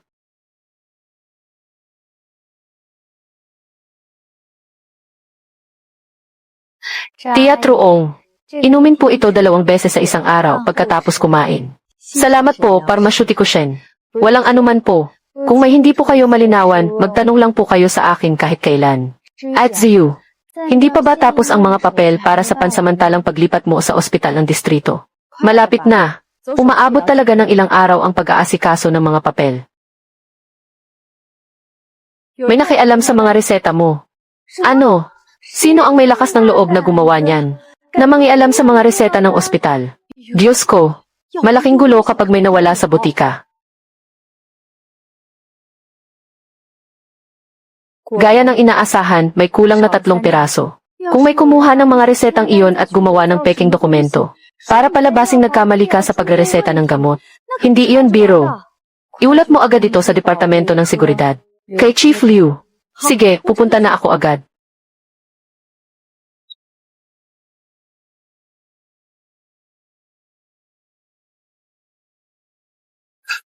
Ano kayang hinahanap ni Shenziu? Napansin na kaya niyang nawawala ang mga reseta. Pharmaceutical Shen. Bukod sa mga reseta, may iba pa bang nawawala? Nalaman nga niya. Malaking gulo ito ngayon. Sa ngayon, wala pa naman kaming nakikitang ibang nawawala. Chief Liu, may nakita bang kahina-hinalang tao na pumasok o lumabas ang mga nagbabantay kagabi? Kagabi, nag-leave ang gwardyang nakatalaga sa Departamento ng Seguridad. Ang pumalit naman sa kanya ay nagkadyarhea, buong magdamag kaya kinailangang magpa-ospital. Tamang-tama talaga ang oras. Ang isa nag-leave, ang isa naman nagkadyarhea, sabay-sabay pa talaga nangyari. Hindi ba masyadong kahina-hinalang nagkataon lang ito? Walang mga bakas ng paa. Naglilinis naman ang janitor araw-araw bago magsimula ang trabaho. Saka sigurado namang hindi mag-iiwan ng bakas ng paa ang magnanakaw. Ang kulay na ito, ang material na ito. Katulad ng kay Sujun sa kulay abong Amerikana na iyon. Nakita ko na rin pong isinuot ni Sekretarya Su ang Amerikanang iyon. Magaan na kulay abo at maganda ang kalidad ng tela.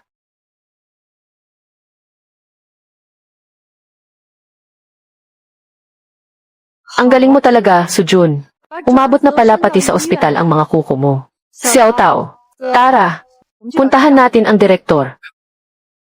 Pharmaceutical Shen. Kapag pinalaki natin ang gulo, mapapahiya rin ang ospital.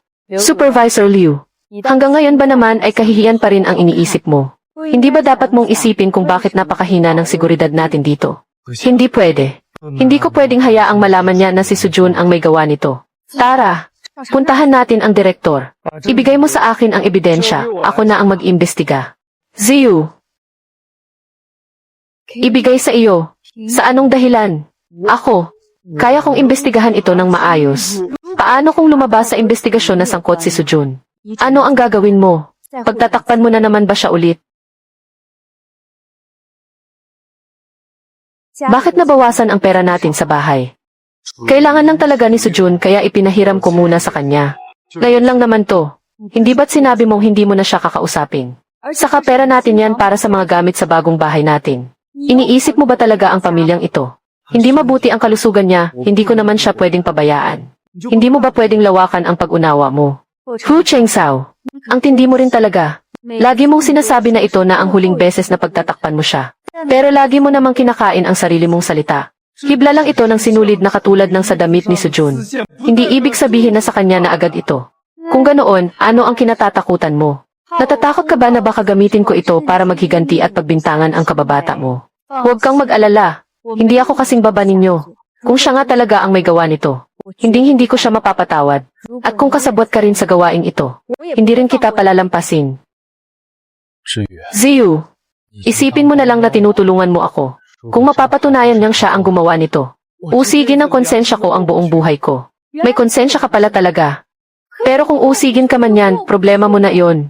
Ano naman ang pakialam ko? Ziyu, pakiusap naman. Ito na talaga ang huling beses. Nandyan na ang direktor. Anong nangyayari rito? Direktor, pinasok po ng magnanakaw ang botika kagabi. Nawalan po si Pharmaceutical Shen ang 3 reseta. Director Chen, ito po ang nakita ko sa tabi ng kabinet ng mga dokumento. Hinala ko pong hibla ito ng sinulid mula sa damit ng magnanakaw. Director, pareho po ang tela nito sa kulay abong Amerikana ni Sujun. Tito, ipaimbestigan niyo lang po ito at malalaman natin agad ang totoo. Itabi mo muna iyan, Hija. Magsasagawa ng paunang pagsisiyasat ang pabrika at ang ospital. Pagkatapos ay ipapasa na natin ito sa mga otoridad. Kahit sino pa ang nagnakaw, hindi natin ito palalampasin. Direktor, kapag kumalat po ito sa labas, baka sabihin ng mga tao na hindi niyo maayos na pinamamahalaan ang lugar na ito. Masisira po ang reputasyon ninyo. Mas mabuti pong lutasin na lang natin ito sa loob. Huwag na po nating palakihin ang gulo. Hu Chengsao, bakit gusto mong lutasin lang ito sa loob? Alam mo ba kung sino ang nagnakaw? Siyempre, hindi ko alam kung sino ang nagnakaw. Inaalala ko lang na kapag nalaman ng iba ay masisira ang pangalan ng ospital. Sa mga hindi nakakaalam, iisipin nilang nag-aalala ka talaga sa pabrika at ospital. Pero alam naman nating lahat kung sino talaga ang inaalala mo. Ate, tingin ko po ay kasabwat din siya. Aling Zhang, Nasaksihan niyo naman po ang buong pangyayari ngayon. Handa po ba kayong maging saksi? Siyempre naman, handa ako. Ang tita Zhang mo ay may isang salita. Hindi ako mag-imbento ng kwento. Kakausapin ko agad ang direktor, tapos magulat ako sa pulisya. Ayusin muna natin ang kabinet ng mga dokumento. Huwag hahayaang may humawak na kahit sino. Para mapangalagaan ang mga fingerprint bilang ebidensya. At Ziyu, naku, may problema. Nasa main hall ng pabrika si Sujun, hayagan niyang sinasabi na sinisiraan mo raw siya. Maraming tao na ang nagpupuntahan doon. Hindi kaya pineke na nga ni Sujun ang reseta. At balak niyang hayagang pagbintangan si Shen Ziyu. Pero nalaman na ni Shen Ziyu na ninakaw ang reseta. Siguradong handa siya. Paano kung bumalik sa sarili ni Sujun ang sarili niyang patibong? At Ziyu, lakas ng loob niyang gumawa ng gulo sa harap ng lahat. Ang babaeng ito talaga. Ang taong walang kasalanan, walang dapat ikatakot. Bakit naman ako matatakot? Kung may lakas ng loob siyang pumunta doon, may lakas ng loob din akong harapin siya. Tingnan natin kung sino ang mapapahiya sa huli.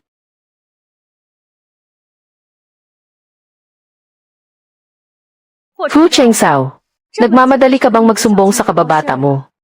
Sayang naman, huli na para magkutsaba kayo. Ziyu, kapag lumaki pa ang gulong ito, mahihirapan ang lahat. Huwag mo na siyang patulan. Isipin mo na lang na gumagawa ka ng mabuti para sa sarili mo. Hindi ko alam kung gumagawa ako ng mabuti o hindi. Pero malinaw kong nakikita kung gaano kasama ang ugali mo. At Ziyu, tingnan mo, umakyat na sa entablado ang masamang babaeng yan. Huwag kang magmadali. Humanap muna tayo ng maupuan. Tingnan natin kung paano niya artehan ang palabas na ito. Gusto niyang manira ng tao. Sige, gatungan pa natin siya. Kapag nag-alab na ng husto, mas masayang buhusan siya ng malamig na tubig. At Ziyu, ibig mong sabihin, hayaan muna natin siyang mag-inarte. Tama si Ziyu. Hayaan muna nating mag-inarte ang payasong yan. Habang mas mataas ang talo niya, mas masakit ang bagsak niya. Shen Ziyu. Sa wakas, dumating ka rin. Ngayong araw, sa harap ng buong pabrika, ibubunyag ko ang totoong kulay mo. Ganoon ba? Sige nga, pakinggan natin. Si Shen Ziyu, walang kwenta ang kakayahan niya sa medisina at itinuturing niyang basura ang buhay ng tao. Ito ang ebidensya. Ang tatlong resetang ito ay personal na nilagdaan ni Shen Ziyu at inaprubahan para ibigay. Pero mali ang dosis ng gamot. Kung hindi ko ito napansin agad, matagal lang namatay ang mga pasyente.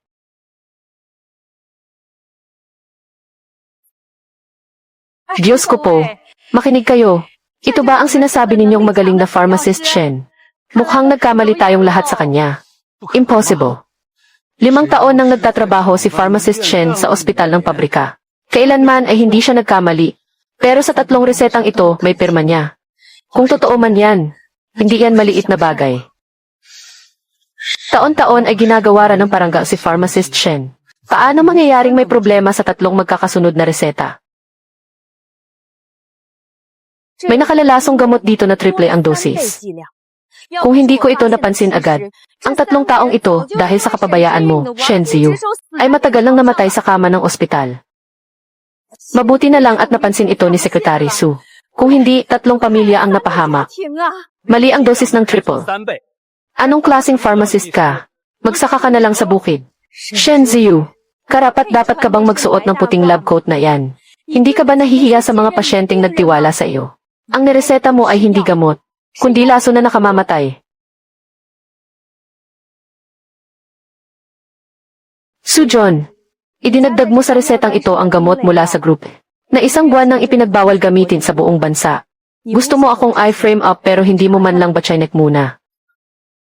Si Sujun, mabuti lang naman ang intensyon niya.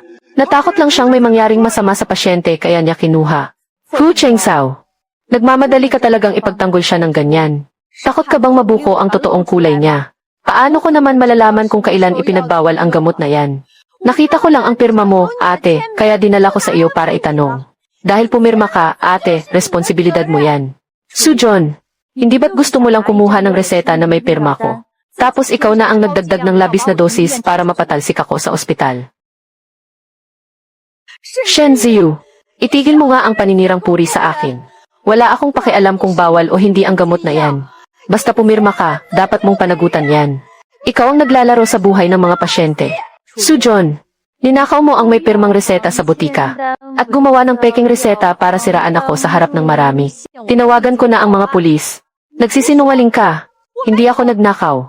Kung hindi mo ninakaw, saan galing ang reseta na hawak mo? Tinangay ba ng hangin papunta sa iyo? Ako. Napulot ko lang yan. Nakalock sa kabinet ang reseta ng maayos. Paano mo naman mapupulot yan? May kapangyarihan ka bang kumuha ng gamit sa malayo?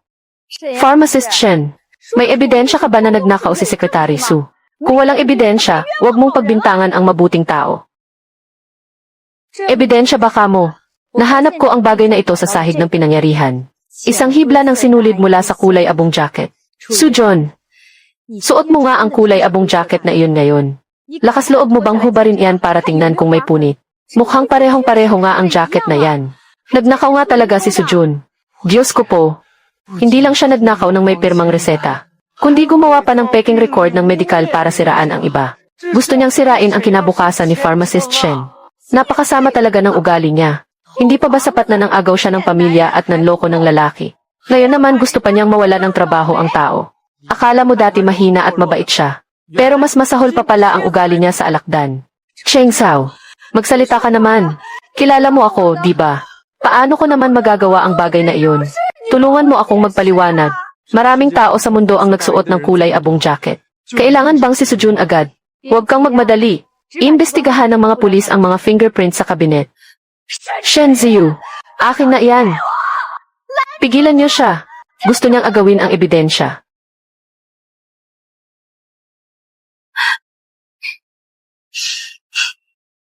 Wala na. Shen Ziyu, huwag mo akong subukang i-frame up gamit ang peking ebidensya. Sujon, bakit siya naging ganyan? Dati naman napakahinhin niya. At napakadesente pa. At Ziyu, nilunok niya. Nawala na ang ebidensya, anong gagawin natin? Bakit ka nagmamadali? Maling hibla ang nakuha ko kanina, ito ang totoo. Ulit, nawala na naman. Shen Ziyu, may ilalabas ka pa bang pangatlo? Peke ang dalawang nakuha mo kanina, ang totoo ay nasa bulsa ko pa rin. Sekretarya Su, masarap ba? Kung hindi pa sapat, marami pa rito. Siguradong busog ka. Sekretarya Su, ayos ka lang ba? Sujun, ano ba yung isinusuka mo? Iyan yung mga natirang tela noong nagtabas ng damit si Ate Ziyu nitong mga nakaraang araw. Nalunok mo na rin naman. Huwag mo namang sayangin. Aba naman. Kinain niya ang peking ebidensya. Mga retasong tela. 2 supot ng peking gamot. Nalunok niya na parang prutas ng ginseng. Sekretarya Su, ang lakas naman ng sikmura mo. Hindi ka ba talaga natatakot na mabilaukan at mamatay? Sanay na magnakaw kaya naging eksperto na. Pati paglunok ng ebidensya na ensayo na rin. Sekretarya Su, busog ka na ba? Napakalaki talaga ng sikmura ni Sekretarya Su. Basta pag-aari ng iba. Lahat ay masarap para sa kanya. Shen Ziyu, ang babaeng ito, lalapain kita. Shen Ziyu, ang babaeng ito, lalapain kita.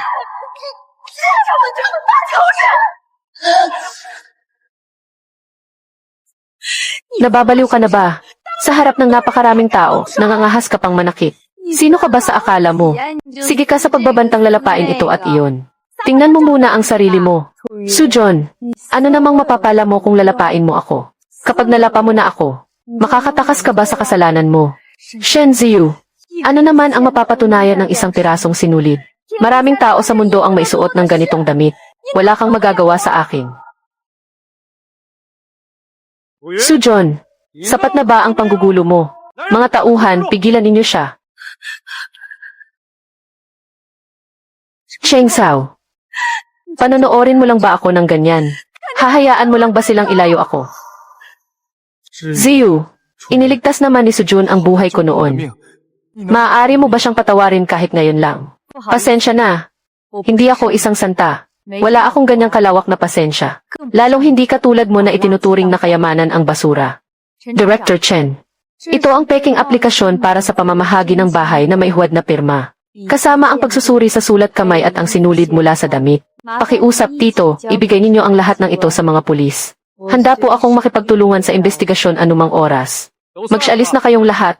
Magbibigay ang pabrika ng sapat na paliwanag sa lahat. Shen Ziyu, Sa tingin mo ba ako lang ang may problema? Ang kwaderno ng reseta na iniwan ng nanay mo. Malinis ba talaga ang pinagmulan yan? Sujon, anong ibig mong sabihin? Shenziu, noong nakaraan, inakusahan ang nanay mo sa iligal na pagtatago ng mga reseta. Lumalabas na magnanakaw din pala si Shenziu. Talagang namana sa pamilya. Subukan mo pang sabihin yan. Tatahian ko talaga ang bibig mo. Sino ang nagsabi sa iyo? Natatakot ka na ba? May takot ka rin pala sa wakas. Shenziu, hindi ba't napakadaldal mo lang kanina? Magsalita ka pa nga. Tama na. Huwag ka nang magsalita. Gusto kong magsalita eh. Kung hindi niya ako hahayaang mabuhay ng tahimik, huwag din siyang umasang magkakaroon ng kapayapaan. Sinasabi mong iligal na nagtago ng reseta ang nanay ko. Nasaan ang ebidensya? Siyempre, mayroon akong mga pahiwatig. Kung hindi, paano ko kayo magagawang ibunyag? Kung hindi mo mapapatunayan, paninirang puri iyan. Noong mga nakaraang taon, tinanggap ng nanay mo ang manuskrito ng isang matandang parmasyutiko. Pagkatapos, hinanap siya ng pamilya ng parmasyutikong iyon. Pero tumanggi siyang ibalik ito. Malinaw na pagnanakaw iyon. Ano ang pangalan ng matandang parmasyutikong iyon? Anong taon sila pumunta para hanapin siya? Ang dami ng taong lumipas, sino pa ang makakaalala ng ganoon kalinaw? Hindi mo nga maalala ng malinaw tapos naglakas loob ka pang magpakalat ng chismis. Ziyu, ang tungkol sa reseta ay maaari na ring isama sa investigasyon. Imbestigahan natin ng mabuti, para na rin malinis ang pangalan ng nanay mo.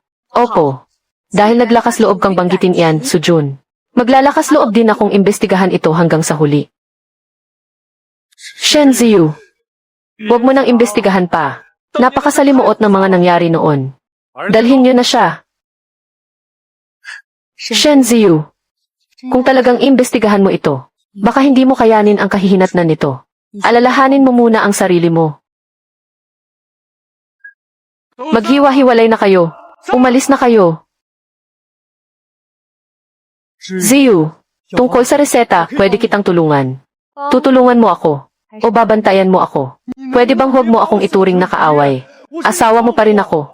Paglilinaw lang, magiging dating asawa na. At saka, palagi ka namang kumakampi kay Sujun. Kung maniniwala ako sa iyo, napakatanga ko naman. Hindi ko alam na ilalabas ito ni Sujun. Kung alam ko lang, tiyak na pinigilan ko siya. Ibig sabihin, alam mo ang tungkol sa nanay ko. Hindi ba? May alam ako ng kaunti. Gaano karami ang alam mo? Magsalita ka. Bago tayo ikasal, nabanggit ito ng tatay ko.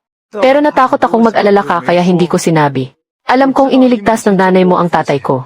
Alam ko ring itinago ng nanay mo ang lumang reseta. Bukod doon, wala na akong ibang alam. Hu Chengsao, mabuti pang wala ka talagang alam. Kapag nalaman kong may itinatago ka pa sa akin, hindi kita mapapatawad. Tiyak na iimbestigahan ko ang tungkol sa aking ina. Hindi ko hahayaang dumisa ng sinuman ang kanyang dangal. Xiao Tao, Ate Wang, tara na.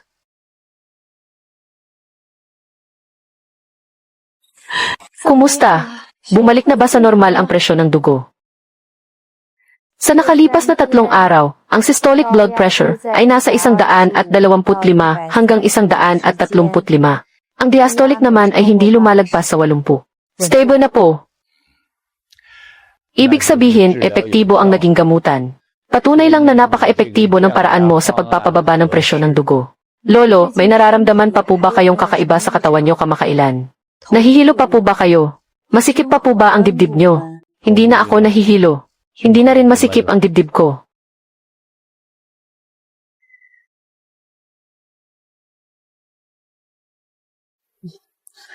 Tama ang niresetang gamot at tama rin ang dosis. Obserbahan pa natin ang 2 araw. Kapag hindi na ito bumalik, pwede na kayong lumabas ng ospital. Apo Shen, maraming salamat sa iyo kamakailan. Napakalaki ng tulong mo at napaka-profesional mo pa.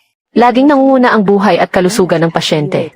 Tungkulin po ito ng isang doktor, kaya walang anuman po.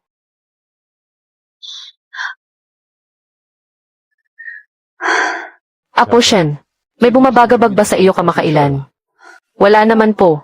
Maayos naman po ang lahat. Apo Shen, kapag may problema ka, sabihin mo agad sa akin. Sa lugar na ito, may kaunting impluensya pa naman ang matandang tulad ko.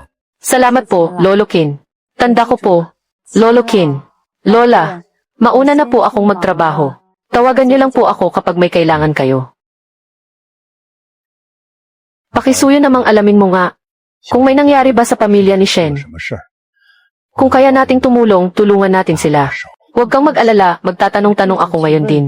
Shen Qinglan, ang batang ito. Katulad mo talaga. Lahat ng problema ay mag-isang pinapasan. Maayos ang pagkakasulat. Mahigpit ang pagtitimpla ng gamot. Hindi ito mukhang galing sa kung saan-saan lang. Ito nga ang resetang iyon. At Ziyu, si tita, ay totoong isinumbong noon.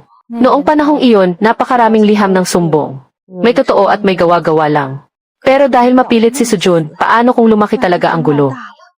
Kung lalaki ang gulo, mas mabuti. Mas gusto ko ngang lumaki ito. Kapag naimbestigahan ng maayos, mapapawalang sala rin ang nanay ko. Hu Chengsao, anong ginagawa mo sa bahay ng ate ko? Umalis ka na nga, huwag mong madumihan ang sahig ng ate ko. May nahanap na mga dokumento si Director Chen. Pumunta ako rito para tingnan kung may maitutulong ako. Tumulong. Malaking pasasalamat na kung hindi ka na lang manggugulo. Sa tingin ko, pumunta ka lang dito para kumuha ng balita para sa kabit mo, di ba? Gusto ko ring malaman kung ano talaga ang nangyari noon. Kung si Sujun nga ang nagbaluktot ng katotohanan, hindi ko siya mapapatawad. Pero kung kailangang ibalik ang kalinisan ng pangalan niya, papasukin mo sila. Tito Chen, maupo po kayo. May dalawang bagay. Una, tumakas si Sujun sa kalagitnaan. Pangalawa, nahanap na ang mga lumang dokumento ng nanay mo. Narito pa naman si Hu Chengsao. Makakatakbo siya pero hindi siya makakapagtago. Ziyu, tingnan mo muna ito. Ito ang larawan ng nanay mo noong kabataan niya. Ang matandang ito ang sinasabi ni Sujun na matandang parmasyutiko.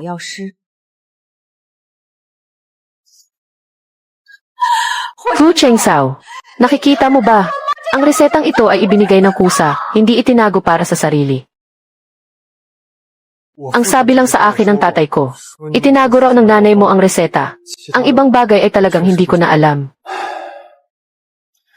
Noon, bago umalis ang matandang parmasyutikong iyon, siya mismo ang nag-abot ng reseta sa mga kamay ng nanay mo. Hindi iyon pagtatago, kundi pagtitiwala at higit sa lahat, pagpapasa ng pamana. Ginamit ng nanay mo ang reseta para iligtas ang maraming tao. Kasama na ang pamilya Ho. Ziyu, iniligtas nga ng nanay mo ang tatay ko.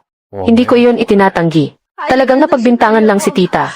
Ziyu, noong nanganak ako at kulang sa gatas, ang sanggol ko ay kasing payat ng pusa. Si Tita Shen ang nagbisikleta ng 10 milya para dalhan ako ng reseta para magkagatas. Nang walang hiningin kahit isang sentimo. Ang isang mabuting tao na tulad niya, bakit nagagawang siraan ng iba ng ganoon? Ziyu, may kasalanan din ako sa nangyaring ito. Hindi ko sana ipinagsabi ito kay Sujun. Para hindi siya nagkaroon ng pagkakataong siraan ang nanay mo. Ang paumanhing ito, dapat mong sabihin sa harap ng puntod ng nanay ko. Tama nga. Kinonsinti mo si Sujun, ang masamang babaeng iyon, para saktan si Ate Ziyu. At gusto niyo pang isisi ang lahat kay tita. Dapat kang lumuhod sa harap ng puntod niya ng 3 araw at 3 gabi. Sa dami ng ginawa mong masama, hindi ka ba natatakot sa karma? Kung gusto mong maging malinis ang konsensya mo, mamuhay ka ng maayos. Director Chen, nahanap na po si Sujun. Nasa rooftop po siya ng inpatient building. Sinasabi niyang tatalon siya kapag hindi niya nakita si pharmacist Shen. Ano na namang gulo ang gusto niyang gawin ngayon? Tara, HNZU, huwag kang pumunta. Malinaw na gumagawa siya ng patibong para mahulog ka. Tama iyan. Mag-ingat ka sa kanya. Mabuhay man siya o mamatay, isisisi pa rin niya iyon sa iyo. Baka may mas marami pang katotohanan sa bibig niya na gusto kong malaman.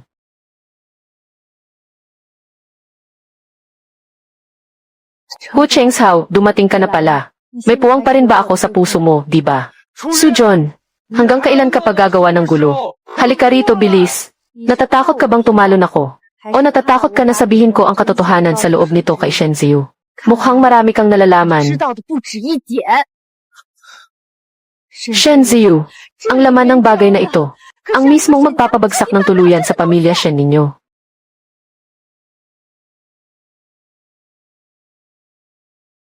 Ano ang nasa loob ng sobre? Hahaha, gusto mong malaman. Tumalon ka muna mula sa rooftop at itanong mo sa nanay mo. Tatalon ako. Para lang maging legal ang pagsasama ninyo ng lalaking tinapon ko na. Gagamitin ko ang buhay ko para tuparin ang pangarap ninyo. Hindi naman ako ganoon katanga. Shen Ziyu. Pinakasalan ka lang ni Hu Chengzhao. Dahil may utang ang pamilya Ho sa pamilya Shen. Ano ang ibig mong sabihin? Linawin mo ang sinasabi mo. Shen Ziyu. Sa tingin ko niloloko ka lang niya. Wala naman talaga siyang alam. Umalis na tayo. Tama iyan. Sa tingin ko nababaliw na talaga siya. Ang ganitong klaseng babae ay dapat ikulong sa ospital ng mga may sakit sa pag-iisip. Shen Ziyu, sandali. Ito ang dokumento ng pag-akusa sa nanay mo noon.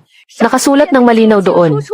Pagtatago ng manuskrito, sariling pagreseta, at paggamit ng medikal na kaalaman para sa sariling pakinabang. Sujon, dokumento ito ng ospital ng pabrika. Wala kang karapatang hawakan iyan. Ibalik mo agad iyan. Shen Ziyu, gusto mo bang malaman kung sino ang nag-akusa? Tumalon ka at pulutin mo. Tigil! Shen Ziyu, gustong-gusto kong makita ang mukha mong alam ang malupit na katotohanan pero wala kang magawa.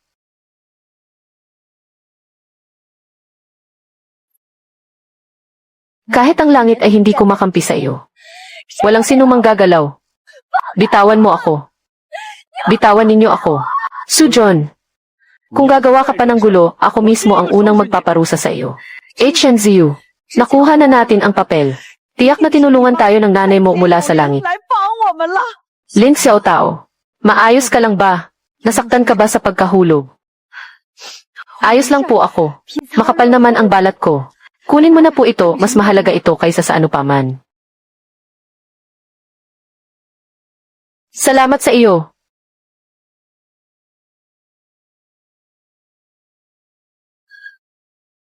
Hu Chengzhao, ipaliwanag mo sa akin ng malinaw. Bakit ang tatay mo na si Hu Jianan ang nag-akusa sa nanay ko? Tungkol dito, talagang wala akong alam. Hindi ko kailanman narinig na binanggit ito ng tatay ko. Hindi mo kailanman narinig. Ang ginawa ng tatay mo ay wala ka talagang kaalam-alam kahit kaunti. Hu Chengzhao, gaano karaming lihim pa ba ang itinago ng pamilya ninyo? Noong taong inakusahan ni Hu Jianan si Tita Shen, iyon din ang panahon na na-promote siya bilang opisyal. Ate Wang, ano ang ibig mong sabihin sa sinabi mo?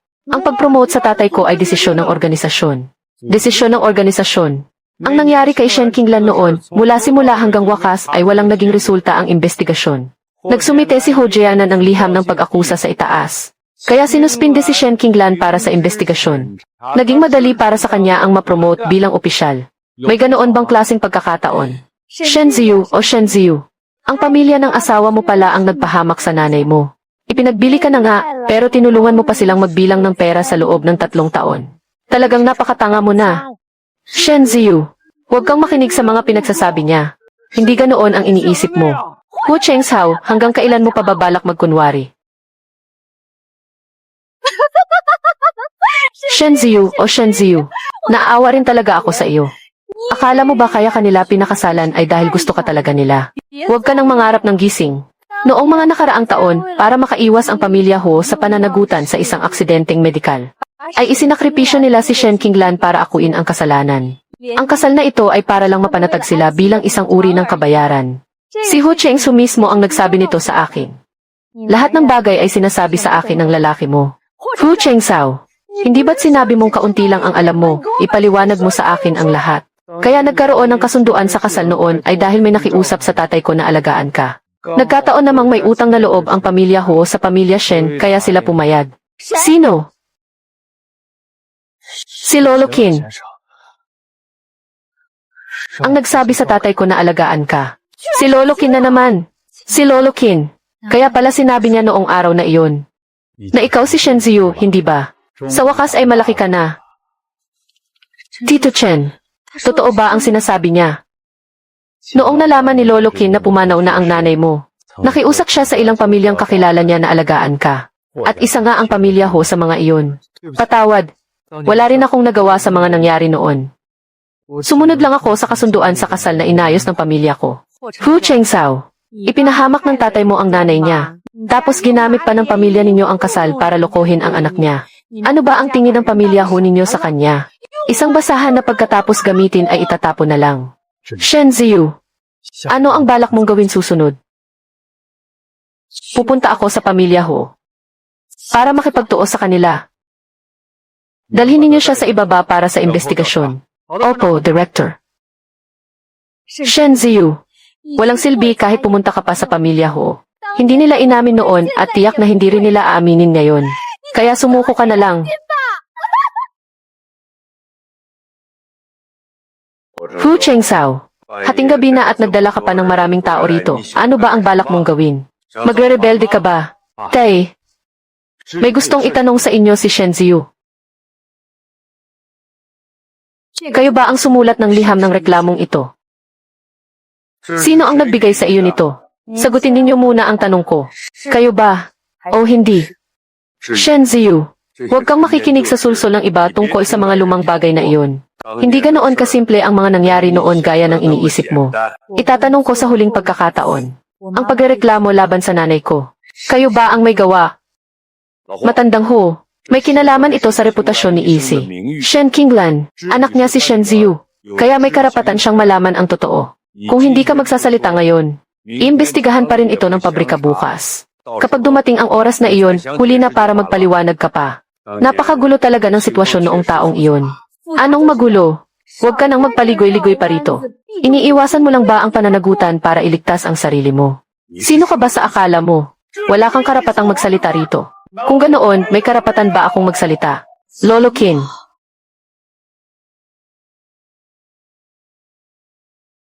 Lolo Qin, bakit po kayo naparito? Gabi na po ah.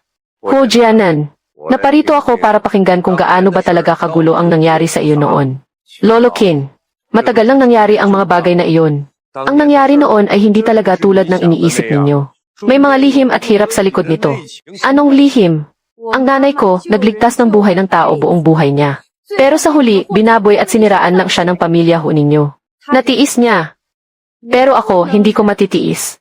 Kahit huwag kayong magsalita. Pero kapag nalaman ko ang katotohanan at winasak ang pamilya ho, huwag na huwag kayong magsisisi. Shen Ziyu, bata ka pa, matuto kang magsalita ng may paggalang. Noong siniraan ninyo ang nanay ko, bakit hindi kayo nagpakita ng paggalang? Kung hindi kayo magtatapat ngayon, hindi pa tapos ang laban na ito. Matandang Ho, may punto si Ziyu. Kung hindi ka magtatapat ngayon, bukas ay kakausapin ka na ng komite ng disiplina ng pabrika. Sa oras na iyon, hindi ka na lang basta upo rito at iinom ng tsaa. Tay, sabihin mo na ang totoo. Hindi na natin ito maitatago. Noong taong iyon, may nagbago sa reseta. Muntik nang mapahamak ang lolo mo dahil sa maling gamot. Pagkatapos, may gumamit ng maling reseta na iyon at nagkaproblema. Nagwala ang pamilya ng pasyente. Wala akong nagawa kundi isumite ang maling reseta na iyon sa pamunuan. Ang maling reseta na iyon, ang nanay ko ba talaga ang nagbago? Magsalita ka. Ang reseta na iyon, hindi ang nanay mo ang nagbago. Sino pala ang nagbago? Ako. Noong taong iyon, para mabawasan ang sakit na nararamdaman ng lolo mo, kusa akong nagdagdag ng isang sangkap ng gamot. Nalaman agad ito ni Shen Qinglan noong gabing iyon at itinama niya. Kaya nailigtas ang buhay niya. Pagkatapos niyon, hindi ko alam kung paano lumabas ang maling reseta na iyon. At nagamit sa ibang pasyente. Natakot si Jianan na masira ang reputasyon ng pamilya Ho. At natakot na panagutin ng pamilya ng pasyente. Kaya itinulak niya si Shen Qinglan para umako ng kasalanan. Kung ganoon, bakit hindi nagtanggol ang nanay ko para sa sarili niya? Sinabi niya na ligtas naman na ang pasyente. Basta't ang lisensya ng matandang farmasyutiko na iyon ay mapanatili para makapagligtas pa ng iba. Hindi na niya pinansin ang ibang bagay. Si Shen Qinglan, ang tangang batang iyon. Bata pa lang siya, ganyan na siya. Kahit maapi, kinikimkim lang niya sa sarili niya. Pagkatapos magligtas ng buhay, tumatalikod na lang siya at umaalis. Hindi kailanman nakipag-agawan sa iba. Kaya dahil lang sa pinili ng nanay ko na manahimik, ginawa ninyo siyang pain para sa kasalanan ninyo. Pagkatapos niyang mamatay, ginamit ninyo ang kasal na ito para lang mapatahimik ang inyong konsensya. Ziyu, ginawa iyon ng tatay ko para lang din sa pamilya Ho. Wala na siyang ibang magagawa noong oras na iyon. Hu Chengsao, dahil sa pamilya Ho ng tatay mo, karapat dapat bang mamatay ng may kaapihan ang nanay ko? Sa anong karapatan na siya ang umako ng kasalanan ninyo? Tunay na isang napakalaking kasalanan ang ginawa ng pamilya Ho ninyo. Naapi si Shen Qinglan, at maging si Ziyu ay nadamay din. Ito ang kopya ng liham na walang lagda na nag-aakusa sa aking ina. Gusto ko ang orihinal. Ang orihinal. Matagal nang nawala iyon. At Ziyu, anong gagawin natin?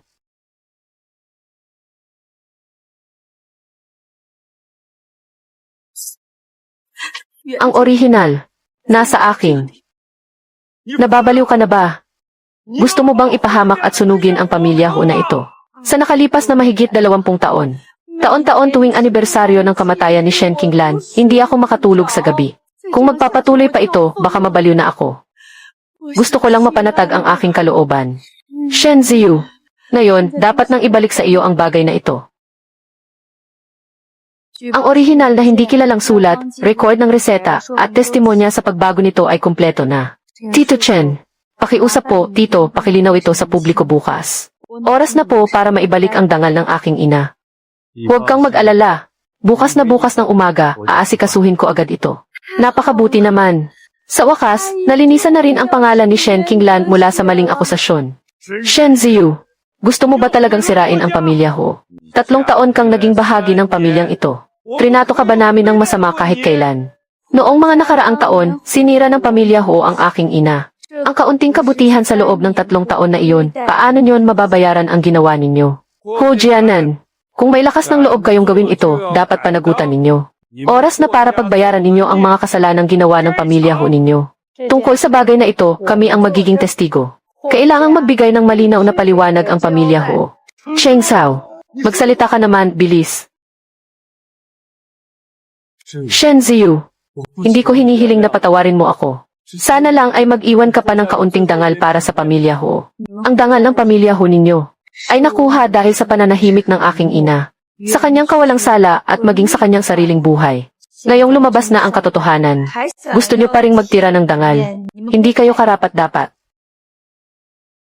Lolo Qin, Lola Qin, pasensya na po sa abala ngayong araw, tara na po. Shen Ziyu, pagsisisihan mo ito. Nagsisisi ako dahil hindi ko agad nakita ang tunay ninyong kulay. Dapat kayong magbayad para sa inyong mga kasalanan. Ayon sa magkasanib na investigasyon ng Komite ng Disiplina ng Pabrika, nais naming i-anunsyo ang kaso ng maling akusasyon laban kay kasamang Shen Qinglan. Kasama ang mga sumusunod na paglabag sa disiplina. Una, kasamang Shen Qinglan. Ang reseta na ginamit niya noon para magligtas ng pasyente ay personal na ipinasa ng isang veteranong parmasyutiko bago ito pumanaw at hindi para sa sariling interes. Ang paratang na ginamit niya ang medisina para sa sariling pakinabang ay isang malaking kasinungalingan. Sabi ko na nga ba, hindi ganoong klaseng tao si Dr. Shen. Inakusahan siya ng mali ng mahigit 20 taon. Pangalawa, si Hu Jianan, upang pagtakpan ang kanyang asawa na si Liu Gixiang, ay kusa at walang pahintulot na binago ang reseta, na naging sanhi ng alitan sa pamilya ng pasyente, at sadyang gumawa ng mga peking dokumento para i-frame si kasamang Shen Qinglan. Pangatlo, Liu Gixiang. Noong mga nakaraang taon, binago niya ng walang pahintulot ang reseta ng pasyente, na nagdulot ng reklamo mula sa pamilya ng pasyente. At pagkatapos ay itinago ang katotohanan, dahilan upang magdusa si Shen Qinglan sa maling akusasyon sa loob ng 20 taon. Pang-apat, si Hu Chengshao ay palsipikadong pumirma sa pangalan ni kasamang Shen Ziyu, upang kamkamin ang pabahay para sa mga empleyado, at nagpakita ng hindi wastong pag-ugali sa buhay. Panlima, si Sujun ay nagnakaw ng mga dokumento mula sa klinika, na malsipika ng reseta at nag-frame kay kasamang Shen Ziyu. Ano ba talagang klaseng mga tao ang pamilya ho na ito? Talagang napakasama nila. Ang sekretaryang si Sujun ay madalas magkunwaring inosente, pero magnanakaw pala. Hindi ko ginawa yan, nagkakaisa kayo para i-frame ako. Ang mga papel na iyon ay mga basura lang naman. Kung basura lang pala, bakit mo ninakaw? Kung basura lang pala, bakit mo ginamit para pagbantaan si Ate Ziyu? Sa tingin mo ba ay tanga ang lahat ng tao sa pabrikang ito? Nagnakaw na nga, nagmamatigas pa. Ang kapal ng mukha. Nito talaga. Sa inyong lahat, ang kailangan ng aking ina ay hindi lang basta paumanhin, kundi ang malinis na pangalan. Ang mga may sala ay hindi karapat-dapat patawarin. Dapat silang parusahan. Hindi matatakasan ang hustisya ng langit. Ngayong araw, haharapin ninyo ang inyong kaparusahan. Ang karma na naantala ng 20 taon. Shen Ziyu, ano bang pinagkukunwari mong mabuti ka? Patay na nga ang nanay mo, nandadamay pa kayo ng iba. Noong taong iyon, nagpapagaling ako sa probinsya. Nang umatake ang dati kong sakit, si Shen Qinglan ang magdamag na tumawid sa bundok para maghatid ng gamot. At nagbantay sa tabi ko ng 3 araw at 3 gabi. Kung wala siya, hindi ako mabubuhay hanggang ngayon. Apo Shen, iniligtas ako ng nanay mo noon. Ngayon ay iniligtas mo rin ako. Nagpapasalamat sa iyo ang matandang ito.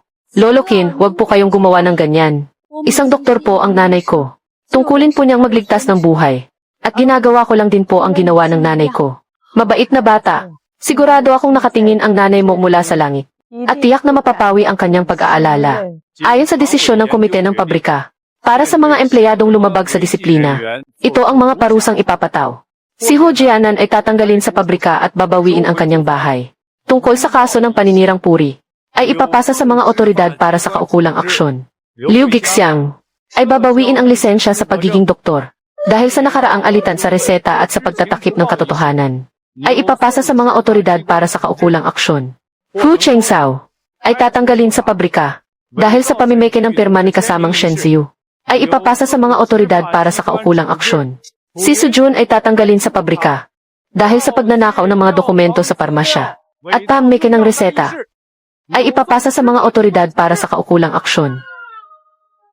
Inay, ang hustisya para sa inyo ay nakuha na ng anak ninyo. Hu Jianan, dumating din ang araw na ito para sa iyo. Noon ay iniligtas ka ni Dr. Shen. Pero nagawa mo pa siyang traidurin, tao ka pa ba? Si Hu Chengzhou na palamunin na nga, nagnakaw pa sa sariling bahay. Itinapon mo na ang lahat ng dignidad ng mga lalaki sa buong pabrika. Su Jun, inakit ang asawa ng iba, nagnakaw pa sa bahay nila. Buti nga sa iyo, nababagay ka sa kulungan. Naglingkod ako sa pabrika ng higit sa kalahati ng buhay ko. Kung walang karangalan, mayroon naman akong paghihirap. Masyadong mabigat ang parusang ito. Hindi ako papayag. Hu Jianan, kung ano ang itinanim, siyang aanihin. Itabi mo na lang ang mga reklamo mo para sa mga otoridad. Tingnan natin kung mas matimbang ba ang mga salita mo o ang matibay na ebidensya. Hu Jianan, ang desisyon ng komite ng pabrika ay isang abiso, hindi isang pakikipagnegosasyon sa iyo. Tungkol naman sa paglabag mo sa batas, tiyak na hahatulan ka ng mga otoridad ayon sa batas. Hu Jianan, sinuklian mo ng kasamaan ang kabutihan. Ito ang nararapat na katapusan para sa iyo. Tama na. Huwag ka nang magsalita. Hindi pa ba sapat ang kasalanang ginawa natin? Hu Jianan, mula ngayon ang mga usapin ng pamilya ho ninyo. Huwag niyo na akong hahanapin. Kahit may kasalan o patay, huwag niyo na akong sasabihan. Hindi na kaya ng kaming mga matatanda ang kahihiyang ito. Naaalala pa rin namin kung paano kami tinulungan ni Dr. Shen noon. At kung paano ninyo siya trinato. Naaalala rin namin ng malinaw. Mula ngayon, magkanya-kanya na tayo ng landas. Shen Ziyu, huwag kang masyadong magalak. Akala mo ba nanalo ka na? Kumanda ka. Hindi kita tatantanan. Shen Ziyu, huwag kang magalak ng maaga. Akala mo ba nanalo ka na? Maghintay ka lang. Hindi kita mapapatawad. Su Jun, tama na. Huwag ka nang magsalita. Wala na ring silbi ang kahit anong sabihin mo ngayon. Su Jun, ang dapat mong alalahanin ngayon ay hindi kong papatawarin kita, kundi kung papatawarin ka ba ng mga otoridad. Su Jun, Hu Chengzhou, sa susunod, mag-ibigan na lang kayo sa hangin sa loob ng magkahiwalay na selda. Tiyak na matutuwa si Tita Shen habang nakatingin mula sa langit. Nakuha mo na ang hustisya para sa kanya, ate. Sa wakas, makakapagpahinga na rin ng mapayapa ang aking ina. Ziyu, naging tanga ako noon, hindi ko sana ipinagtanggol si Su Jun. Huwag mo sanang masamain. Nabulag lang din ako ng babaeng yan. At Zhao, mas mabilis ka pa sa bentilador kung magpalit ng panig. Hindi ba't napakahusay mong magsalita noon? Sa galing niyang sumunod sa Agos. Sa buong pabrika na ito, kung siya ang pangalawa. Walang mangangahas na maging panguna. At Zhao, ang galing mo sa pagbaligtad. Kung ginamit mo sa tama, matagal ka na sanang naging direktor ng pabrika. Zhao Yuhua, bilang tagapamagitan, sa halip na ipagtanggol ang nagkasala, dapat ay pinapahalagahan mo ang kapayapaan. Simula sa araw na ito, ililipat ka sa departamento ng lohistika para maglinis ng banyo. Bagay lang sa taong mapanggulo ang maglinis ng banyo. Swak na swak sa kakayahan niya. At Zhao, pagbutihin mo ang trabaho mo sa susunod, ha? Napakatalino talaga ni Director Chen. Dapat matagal ang tinanggal ang ganyang uri ng tao. Ang ilagay siya sa posisyon ng tagapamagitan ay makakasama lang sa iba. Salamat po sa hustisya ng pabrika. 20 taon pong naghintay ang aking ina para malinis ang kanyang pangalan. Sa wakas, dumating din ang araw na ito. Kasamang Shen Ziyu, tapos na ang usapin tungkol sa iyong ina. Ngayon naman, may bagong trabahong inihanda ang pabrika para sa iyo.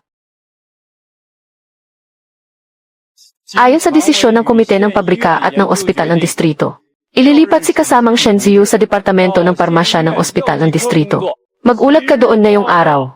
Binabati kita sa iyong promosyon, Parmashutiko Shen. Huwag mo kaming kakalimutan sa susunod, ha? At Ziyu, napakagaling. Sa wakas, nakabangon ka na rin. Ziyu, narinig mo ba iyon? Sa ospital ng distrito iyon. Kung alam lang ito ng iyong ina, tiyak na matutuwa siya. Salamat po sa pabrika sa pagkakataong ito. Salamat po sa mga tito at tita, mga kapatid. Gagawin ko po ang aking makakaya sa trabaho. At hindi ko ipapahiya ang pabrika ng Hongsing. Nakaakyat na talaga siya sa itaas. Ako ang naging bulag. Pinag-aralan ng komite ng pabrika ang paglilinis sa pangalan ni kasamang Shen Qinglan. Bukod sa pagbabalik ng kanyang karangalan, magbibigay ang pabrika ng 1 beses na pensyon at mga backpay, na may kabuang 2,800 piso. Kasabay nito, ang pangalan ni kasamang Shen Qinglan ay iukit sa pisara ng karangalan ng mga manggagawa sa pabrika, para manatili doon magpakailanman. Ina, narinig mo ba? Ibinalik na ng pabrika ang iyong malinis na pangalan. Napakaraming tao ang tinulungan ni Dr. Shen. Sa wakas, dumating din ang araw na ito. Iniligtas ni Dr. Shen ang buhay ng anak ko noon. Karapat-dapat siya sa karangalang ito. Sa wakas, hindi kinalimutan ng pabrika ang kanilang konsensya. Makatarungan naman ang naging desisyong ito. Hu Chengsao, kayong mga huo, panonoorin niyo na lang ba silang hatulan tayo ng ganito? Tingnan mo siya, napakarangal matapos ma-promote at madagdagan ang sahod. Unti-unti na niyang hinarangan ang lahat ng daan natin. Kung hindi mo siya pinakasalan, hindi sana ako nagkaganito. Hinding-hindi. Hanggang ngayon ba, iniisip mo pa rin kasalanan ng iba? Shen Ziyu, anong karapatan mo? Wala ka namang ginagawa pero pinoprotektahan ka ng lahat. Wala ba akong ginagawa? 3 taon. 176 na beses akong nag-night shift. Lumutas ng 23 kaso ng maling paggamit ng gamot. At sumali sa emergency rescue ng 9 na beses. Ang lahat ng ito ay ginawa ko gamit ang sarili kong mga kamay. Tama. Ako, si Ling Xiaotao, ay makakapagpatunay niyan. Naaalala ko ng malinaw ang bawat detalye. Kahit ikaw. Sujon, ang mga gamot na ininom mo noong hindi matatag ang emosyon mo.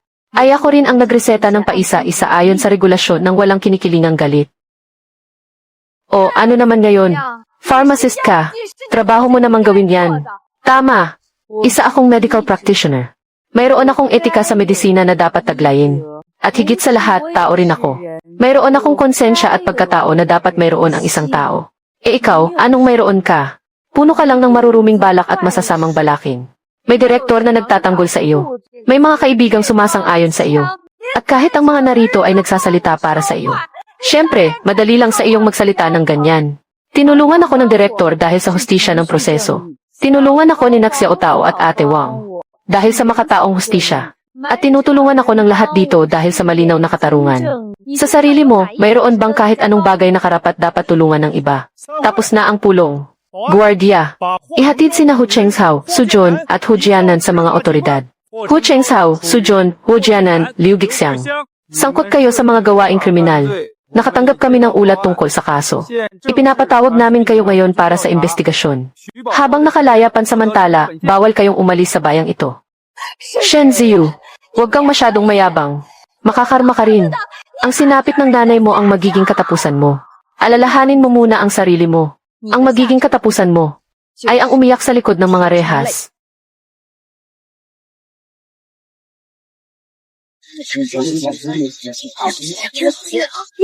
Hindi ba ito ang bahay ni Director Hu? Ay, mali. Dating Director pala. Lalipat na ba kayo ng bahay? Ang gulo naman, mukhang lumili ka sa sakuna. Xiao Tao, mag-ingat ka naman sa pananalita mo. Kahit papaano, mula sa bahay ng pinuno ay lilipat sila sa barong-barong. Napakalaking bagsak niyan. Noong nanamantala sila ng iba, bakit hindi nila naisip ang magiging bagsak nila? Ito ang tinatawag na karma. Ipinagkatiwala lang sa inyo ng pabrika ang bahay na ito. Ngunit sinira ninyo ang tiwalang iyon. Kaya ngayon, babawiin na namin ito. Sana ay magsilbi itong leksyon sa inyo. Alam na namin.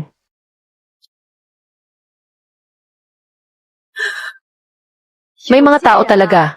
Noon ay nakisali sa kasamaan, ngayon naman ay nagkukunwaring kaawa-awa. Huli na ang lahat para magsisi. Noon, iniligtas kayo ni Dr. Shen. Pero tinraidor niyo pa siya, napakawalang utang na loob. Buti nga sa inyo. Ayaw ninyong maging mabuting tao. Gusto niyo talagang gumawa ng masama. Buong pamilya ninyo ay walang utang na loob. Umalis na kayo sa harap ko.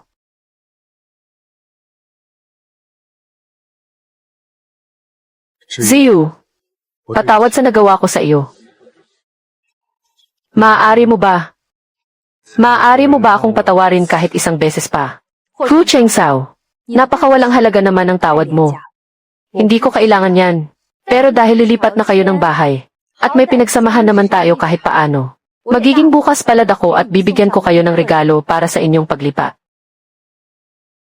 Hindi ko ugali ang suklian ng kabutihan ang kasamaan. Hindi ba't gustong-gusto ng pamilya ho ninyo na magpanatili ng reputasyon? Kaya bibigyan ko kayo ng isang tula na babagay sa inyo. Unang linya, ang nangungunang pamilya ng mga walang utang na loob. Ikalawang linya, mga dagang kalsada na binabato ng lahat. Pamagat sa gitna, ang dakilang pamilya ho. Napakahusay, napakagandang tula nito. Mas nakakaginhawa pa ito kaysa sa magpaputok. Sikat na talaga ang pamilya ho sa pagkakataong ito. Ipinasulat ko pa ang tulang ito sa pinaka-edukadong tao sa pabrika.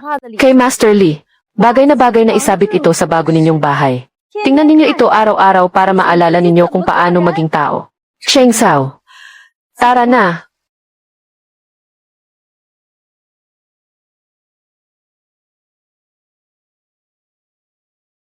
Bagay nga talaga kayo habang buhay. Ang pamilyang tulad nito ay hinding-hindi na makakaahon pa.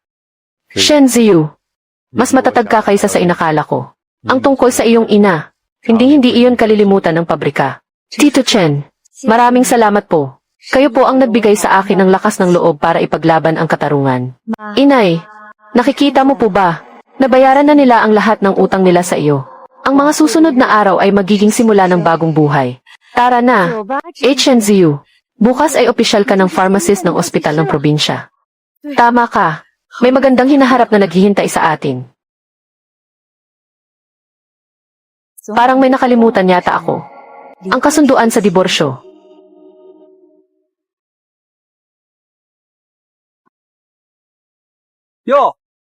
Hindi ba si Director Hu ito dati? Dati ay napakayabang at napakaangas niya, hindi ba? Kumusta na siya ngayon? Sino ba namang mag-aakala na isa pala siyang taong walang utang na loob? May maayos na buhay naman pero mas piniling maghanap ng gulo. Bagay lang sa kanya. Tapos na ba kayong magsalita? Para kayong mga tsismosa, lalaki ba talaga kayo? Napakalaki naman ng galit mo. Lalaki ka ba talaga? Palihim mong kinuha ang bahay ng asawa mo para ibigay sa ibang babae. Tapos idinemanda ka pa ng asawa mo at nakulong. Napakalakas din ang loob mo. Shen Ziyu, pinarito ka ba para bisitahin ako? Handa ka na bang pumirma sa kasunduan para magkaayos tayo? Hu Chengsao, nananaginip ka ba ng gising? Bukas, magdiborsyo na tayo. Shen Ziyu, basta huwag lang tayong magdiborsyo. Papayag ako sa kahit anong sabihin mo. Shen Ziyu, huwag kang maniniwala sa kanya. Ang taong tulad niya ay iba ang sinasabi sa iniisip. Shen Ziyu, ang mga ganyang tao ay nagkukunwaring kaawa-awa kapag nagmamakaawa. Huwag kang magpapadala sa awa. Papayag ka sa lahat. Papayag ako sa lahat ng kondisyon mo. Sabihin mo lang, mabuti naman kung ganoon. Ang 500 yuan na ipinahiram mo kay Sujun noon. Kasama ang 500 yuan na ipon nating mag-asawa. Walang kulang kahit isang sentimo. Ibalik mo sa akin. Ano ngayon?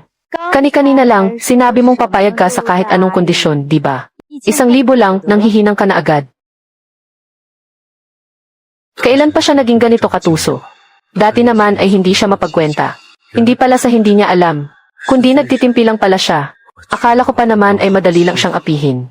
Hu Chengsao, dati para lang amuin si Sujun. Ibinigay mo pa nga ng libre ang bahay mo sa kanya. O ano, ngayong gusto mong makipagbalikan sa akin, nang hihinang ka sa 1,000 ito. Sa bagay nga naman, sinisante na siya sa pabrika. Wala na sihang kita, kaya naman pala naghihigpit ng bulsa. Ziyu, tama lang na makipag-divorce ka. Anyway, nailipat ka na rin naman sa ospital ng bayan para magtrabaho. Maganda at maliwanag ang kinabukasan mo. Kahit buong buhay na humabol si Hu Chengsao, hinding-hindi kanya maabutan. Tama sila. Kung talagang makukulong ako. Pagkalabas ko ng kulungan, ang makahanap ng asawang katulad ni Shen Ziyu ay imposible na. Hu Chengsao, balak mo bang gumawa ng kalokohan sa gitna ng sikat ng araw? May mga dalaga pa rito. Hindi ka ba nahihiya? Subukan lang niyang gumawa ng kalokohan. Kakalag ka rin namin siya papunta sa presinto. Ang lakas ng loob mong mang-api ng mga kababaihan. Ako ang unang hindi magpapalampas niyan. Mga kuya, huminahon po kayo. Huwag po kayong magpahamak dahil sa ganitong uri ng tao. Tingnan muna natin kung ano ang balak niyang gawin. Hindi naman ako takot tumingin. Noong nag-aaral pa ako ng medisina, nakakita na ako ng kung ano-anong bangkay sa klase ng anatomy. Ziyu, nandito na ang lahat ng pera. Makikipagbalikan ka na ba talaga sa akin? Sapat na.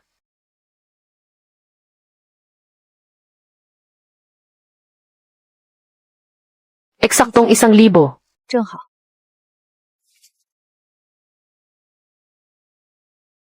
Ziyu, ibig sabihin ba nito ay pumapayag ka na? Hu Chengshao, siguradong magdi-divorce tayo. Gusto mong makipagbalikan. Asa ka pa, kahit sa panaginip, huwag mong pangarapin. Shen Ziyu, ang talas ng dila mo at mapagbaligtad ka. Hindi mo tinutupad ang mga sinasabi mo. Walang isang salita. Hindi ba't sa iyo ko lang din naman iyan natutunan? Bago tayo ikasal, nangako kang aalagaan mo ako habang buhay. At nangakong hindi na makikipagkita kay Sujun. At ano na ngayon? Ano lang ba sa iyo ang mga pangakong iyon? Parang utot lang ba na pinalipas mo? Konti pa nga lang ang natututunan ko sa mga gawain mo. Pero hindi mo na agad makayanan. Hu Chengshao, itinuring mong parang basurang papel ang mga pangako mo. Kaya ngayon, huwag mong sisihin ang iba kung gagayahin kanila. Kung ano ang ginawa mo, babalik din sa iyo. Ang sarili mo nga ay bulok na, may mukha ka pa bang humarap at magsalita sa iba? Mahiya ka naman kahit kaunti. Ibalik mo ang pera ko. Ano ba yan, nagnanakaw ka ba? Lalaki ka ba talaga? Ang pera ay hindi ibinibigay sa legal na asawa, tapos ibibigay mo pa sa ahas na babaeng yon. Walang kwentang tao. Salamat po sa inyo, mga kuya. Pharmacist Shen, dapat lang turuan ng leksyon ang ganyang uri ng tao. Nasa panig mo kami. Nasa panig kami ng katarungan. Alas 9 ng umaga bukas sa munisipyo, huwag kang mahuli. 别迟到。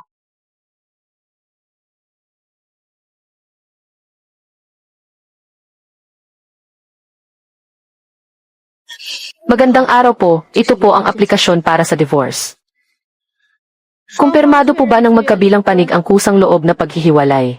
Kumpirmado po. Ziyu, nagmamakaawa ako sa iyo. Huwag naman tayong mag-divorce, please. Hindi ba naging mabuti ang trato ko sa iyo? 3 taon tayong kasal. Pinapaypayan kita tuwing tag-init. Naghugas ng mga paa mo tuwing taglamig. Tuwing umaga bago sumikat ang araw, naggiling ng gatas ng soya para sa iyo. Hinahatid ko pa nga hanggang sa kama mo. Nakalimutan mo na ba ang lahat ng ito? Mabuting tao naman pala ang lalaking iyan, bakit nakikipag-divorce? Siguro mukhang pera ang babaeng iyan kaya nang iwan. Ngayong nailipat ka na sa ospital ng bayan at may maayos ng trabaho. Hindi mo na ba ako kailangan? May konsensya ka pa ba? Ang mga tao talaga ngayon, basta nagkapera, nagbabago na ang puso.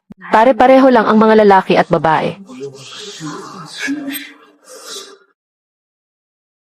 Hu Chengshao, kung wala ka talagang hiya, huwag mo akong sisihin kung ibubunyag ko ang totoo para mapahiya ka. Pinalsipika mo ang pirma ko, para ibigay ang bahay kasal natin sa ibang babae. At malapit ka na ring masentensyahan. Bakit hindi mo binabanggit ang tungkol dito? Ano, ibinigay ang bahay kasal sa ibang babae? Napakawalang hiya naman yan. Kanina lang kung umasta akala mo napakatapat na asawa. Iyon pala ay isang basura lang. Isang pagkakaunawaan lang iyon. Naloko lang din ako.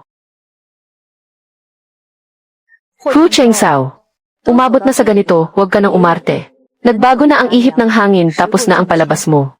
Pirmahan mo na kung pipirmahan mo. Ang nagbabalik loob ay mas mahalaga pa sa ginto. Hindi mo ba ako pwedeng bigyan ng isa pang pagkakataon? Nagbabalik loob ka. Dahil lang may magandang kinabukasan ako at may pakinabang pa sa iyo. Hindi dahil sa nagsisisi ka talaga. Nagbabalik loob nga naman. Pero sa tingin ko naghahanap ka lang ng susunod na mabibiktima. Ibinigay ko na sa iyo ang lahat ng pera ko. Pero gusto mo pa ring makipag-divorce sa akin. Paano na ako mabubuhay nito? Ang perang iyan ay galing sa sahod ko na ipinahiram mo sa babaeng iyon. Karapatan ko lang nabawiin ito.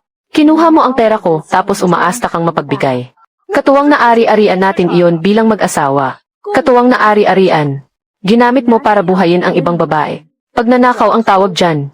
Kukuha ng pera ng asawa para ibigay sa kalaguyo. Tapos magkukunwaring kaawa-awa rito. Napakawalang hiya. Akala ko pa naman kanina kaawa-awa siya. Iyon pala ay ganyang klaseng tao.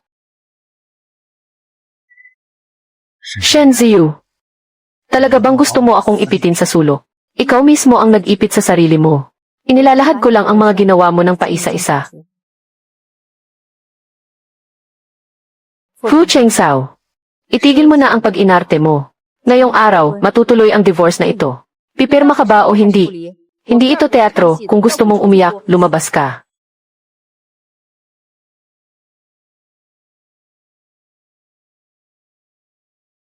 Tapos na. Ito na ang divorce certificate ninyong dalawa. Tama si nanay. Marami namang ibang lalaki riyan. Kapag lumamig na, palitan na lang natin. At Ziyu, nailipat na rin ako sa ospital ng bayan. Napakaswerte ko talaga, makakasama ko pa kayo, ate. Anong swerte, Rune? Una, dahil mahusay ang kakayahan mo sa trabaho. Nanguna ka sa parehong written at oral exam. Sino ang makakaharang sa iyo? Pangalawa, dahil mabuti kang tao, pinagpapala ka ng langit. Sigurado iyan. Tawagin natin itong alyansa ng mga makatarungang mag-ate. Pagsasama ng dalawang malalakas. CJ, pagsasama ng dalawang malalakas.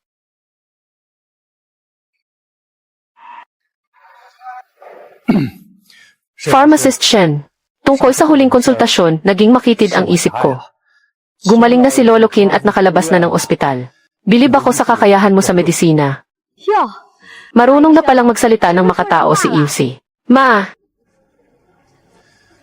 Ipinapasabi ni Lolo Qin na gusto kanyang imbitahan sa clinical pharmacy team. Basta para sa ikaunlad ng medisina. Sigurado akong sasali ako. Inaasahan ko ang inyong patnubay sa hinaharap. Pharmacist Shen, tungkol sa nangyari noong nakaraan. Patawad. Ayan, mas katanggap-tanggap pakinggan. Bakit hindi mo pa ito ginawa noon pa? Ziyu, ano ba ang gusto mong gawin? Kung kukuha ng gamot, pumila ka. Kung hihingi ng tawad, pumila ka rin. Ziyu, ang orihinal na manuskrito na iniwan ng nanay mo noon, ibinigay sa akin ni Ho Jianan kahapon. Wala na siyang mukhang maihaharap sa iyo. Kaya dapat lang naibalik na ito sa iyo ngayon. Ilang taon na ang lumipas mula nang mangyari iyon. Sa wakas ay nagising din ang natitira mong konsensya. Bakit ngayon mo lang ito ibinabalik? Dahil naging makasarili ako. Natakot akong managot ang pamilya Ho. Natakot akong maapektuhan ang kinabukasan ni Chengzhao. May utang ako sa nanay mo. May utang din ako sa iyo. May utang ka sa nanay ko. Kailanman ay hindi mo iyon mababayaran. Alam ko. Patawad. Humihingi talaga ako ng tawad.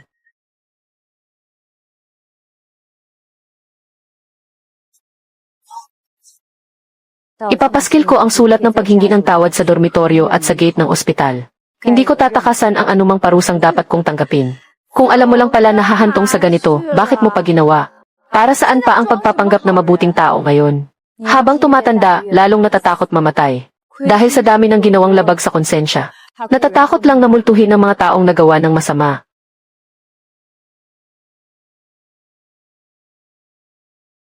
Ito nga ang notebook ni nanay.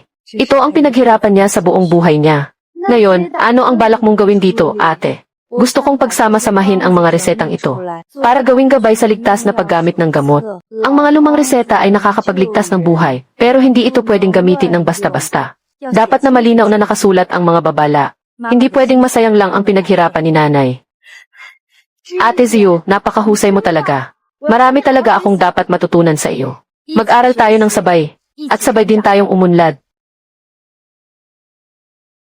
Pagkalipas ng isang buwan, magkasamang inilabas ng ospital ng bayan at ng nursing home ang gabay sa ligtas na paggamit ng gamot. Ang pangalan ng nanay ko, si Shen Qinglan. Sa wakas ay marangal nang nailimbag doon. Pagkalipas ng 3 buwan, ang mga dapat parusahan ay nahatulan na lahat. 10 taon, 8 taon, 7 taon, 2 taon. Ang mga masasamang tao ay palaging may kalalagyan. Pagkalipas ng 1 taon, nakuha ko ang parangal sa pambansang pagsulong sa medisina ng kabataan. Kung nakikita lang ito ni nanay, tiyak na sasabihin niya, huwag maging mayabang, mahaba pa ang tatahakin mo. Pagkalipas ng 2 taon, nagpamahagi na ng mga bagong pabahay ang ospital. Sigurado akong payapa na ang mga magulang ko sa langit.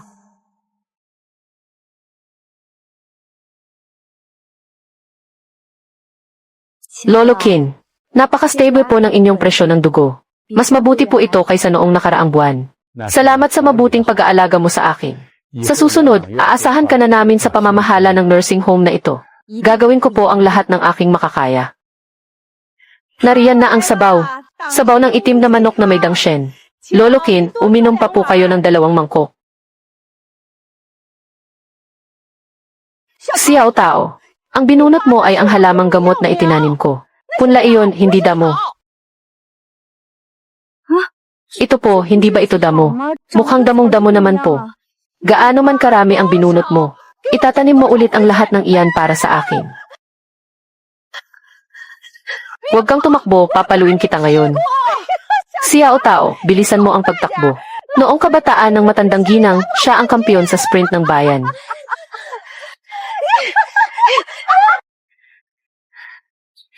Xiao Tao, dahan-dahan lang sa pagtakbo, huwag kang magmadali. Mula ngayon, puro magagandang araw na ang darating.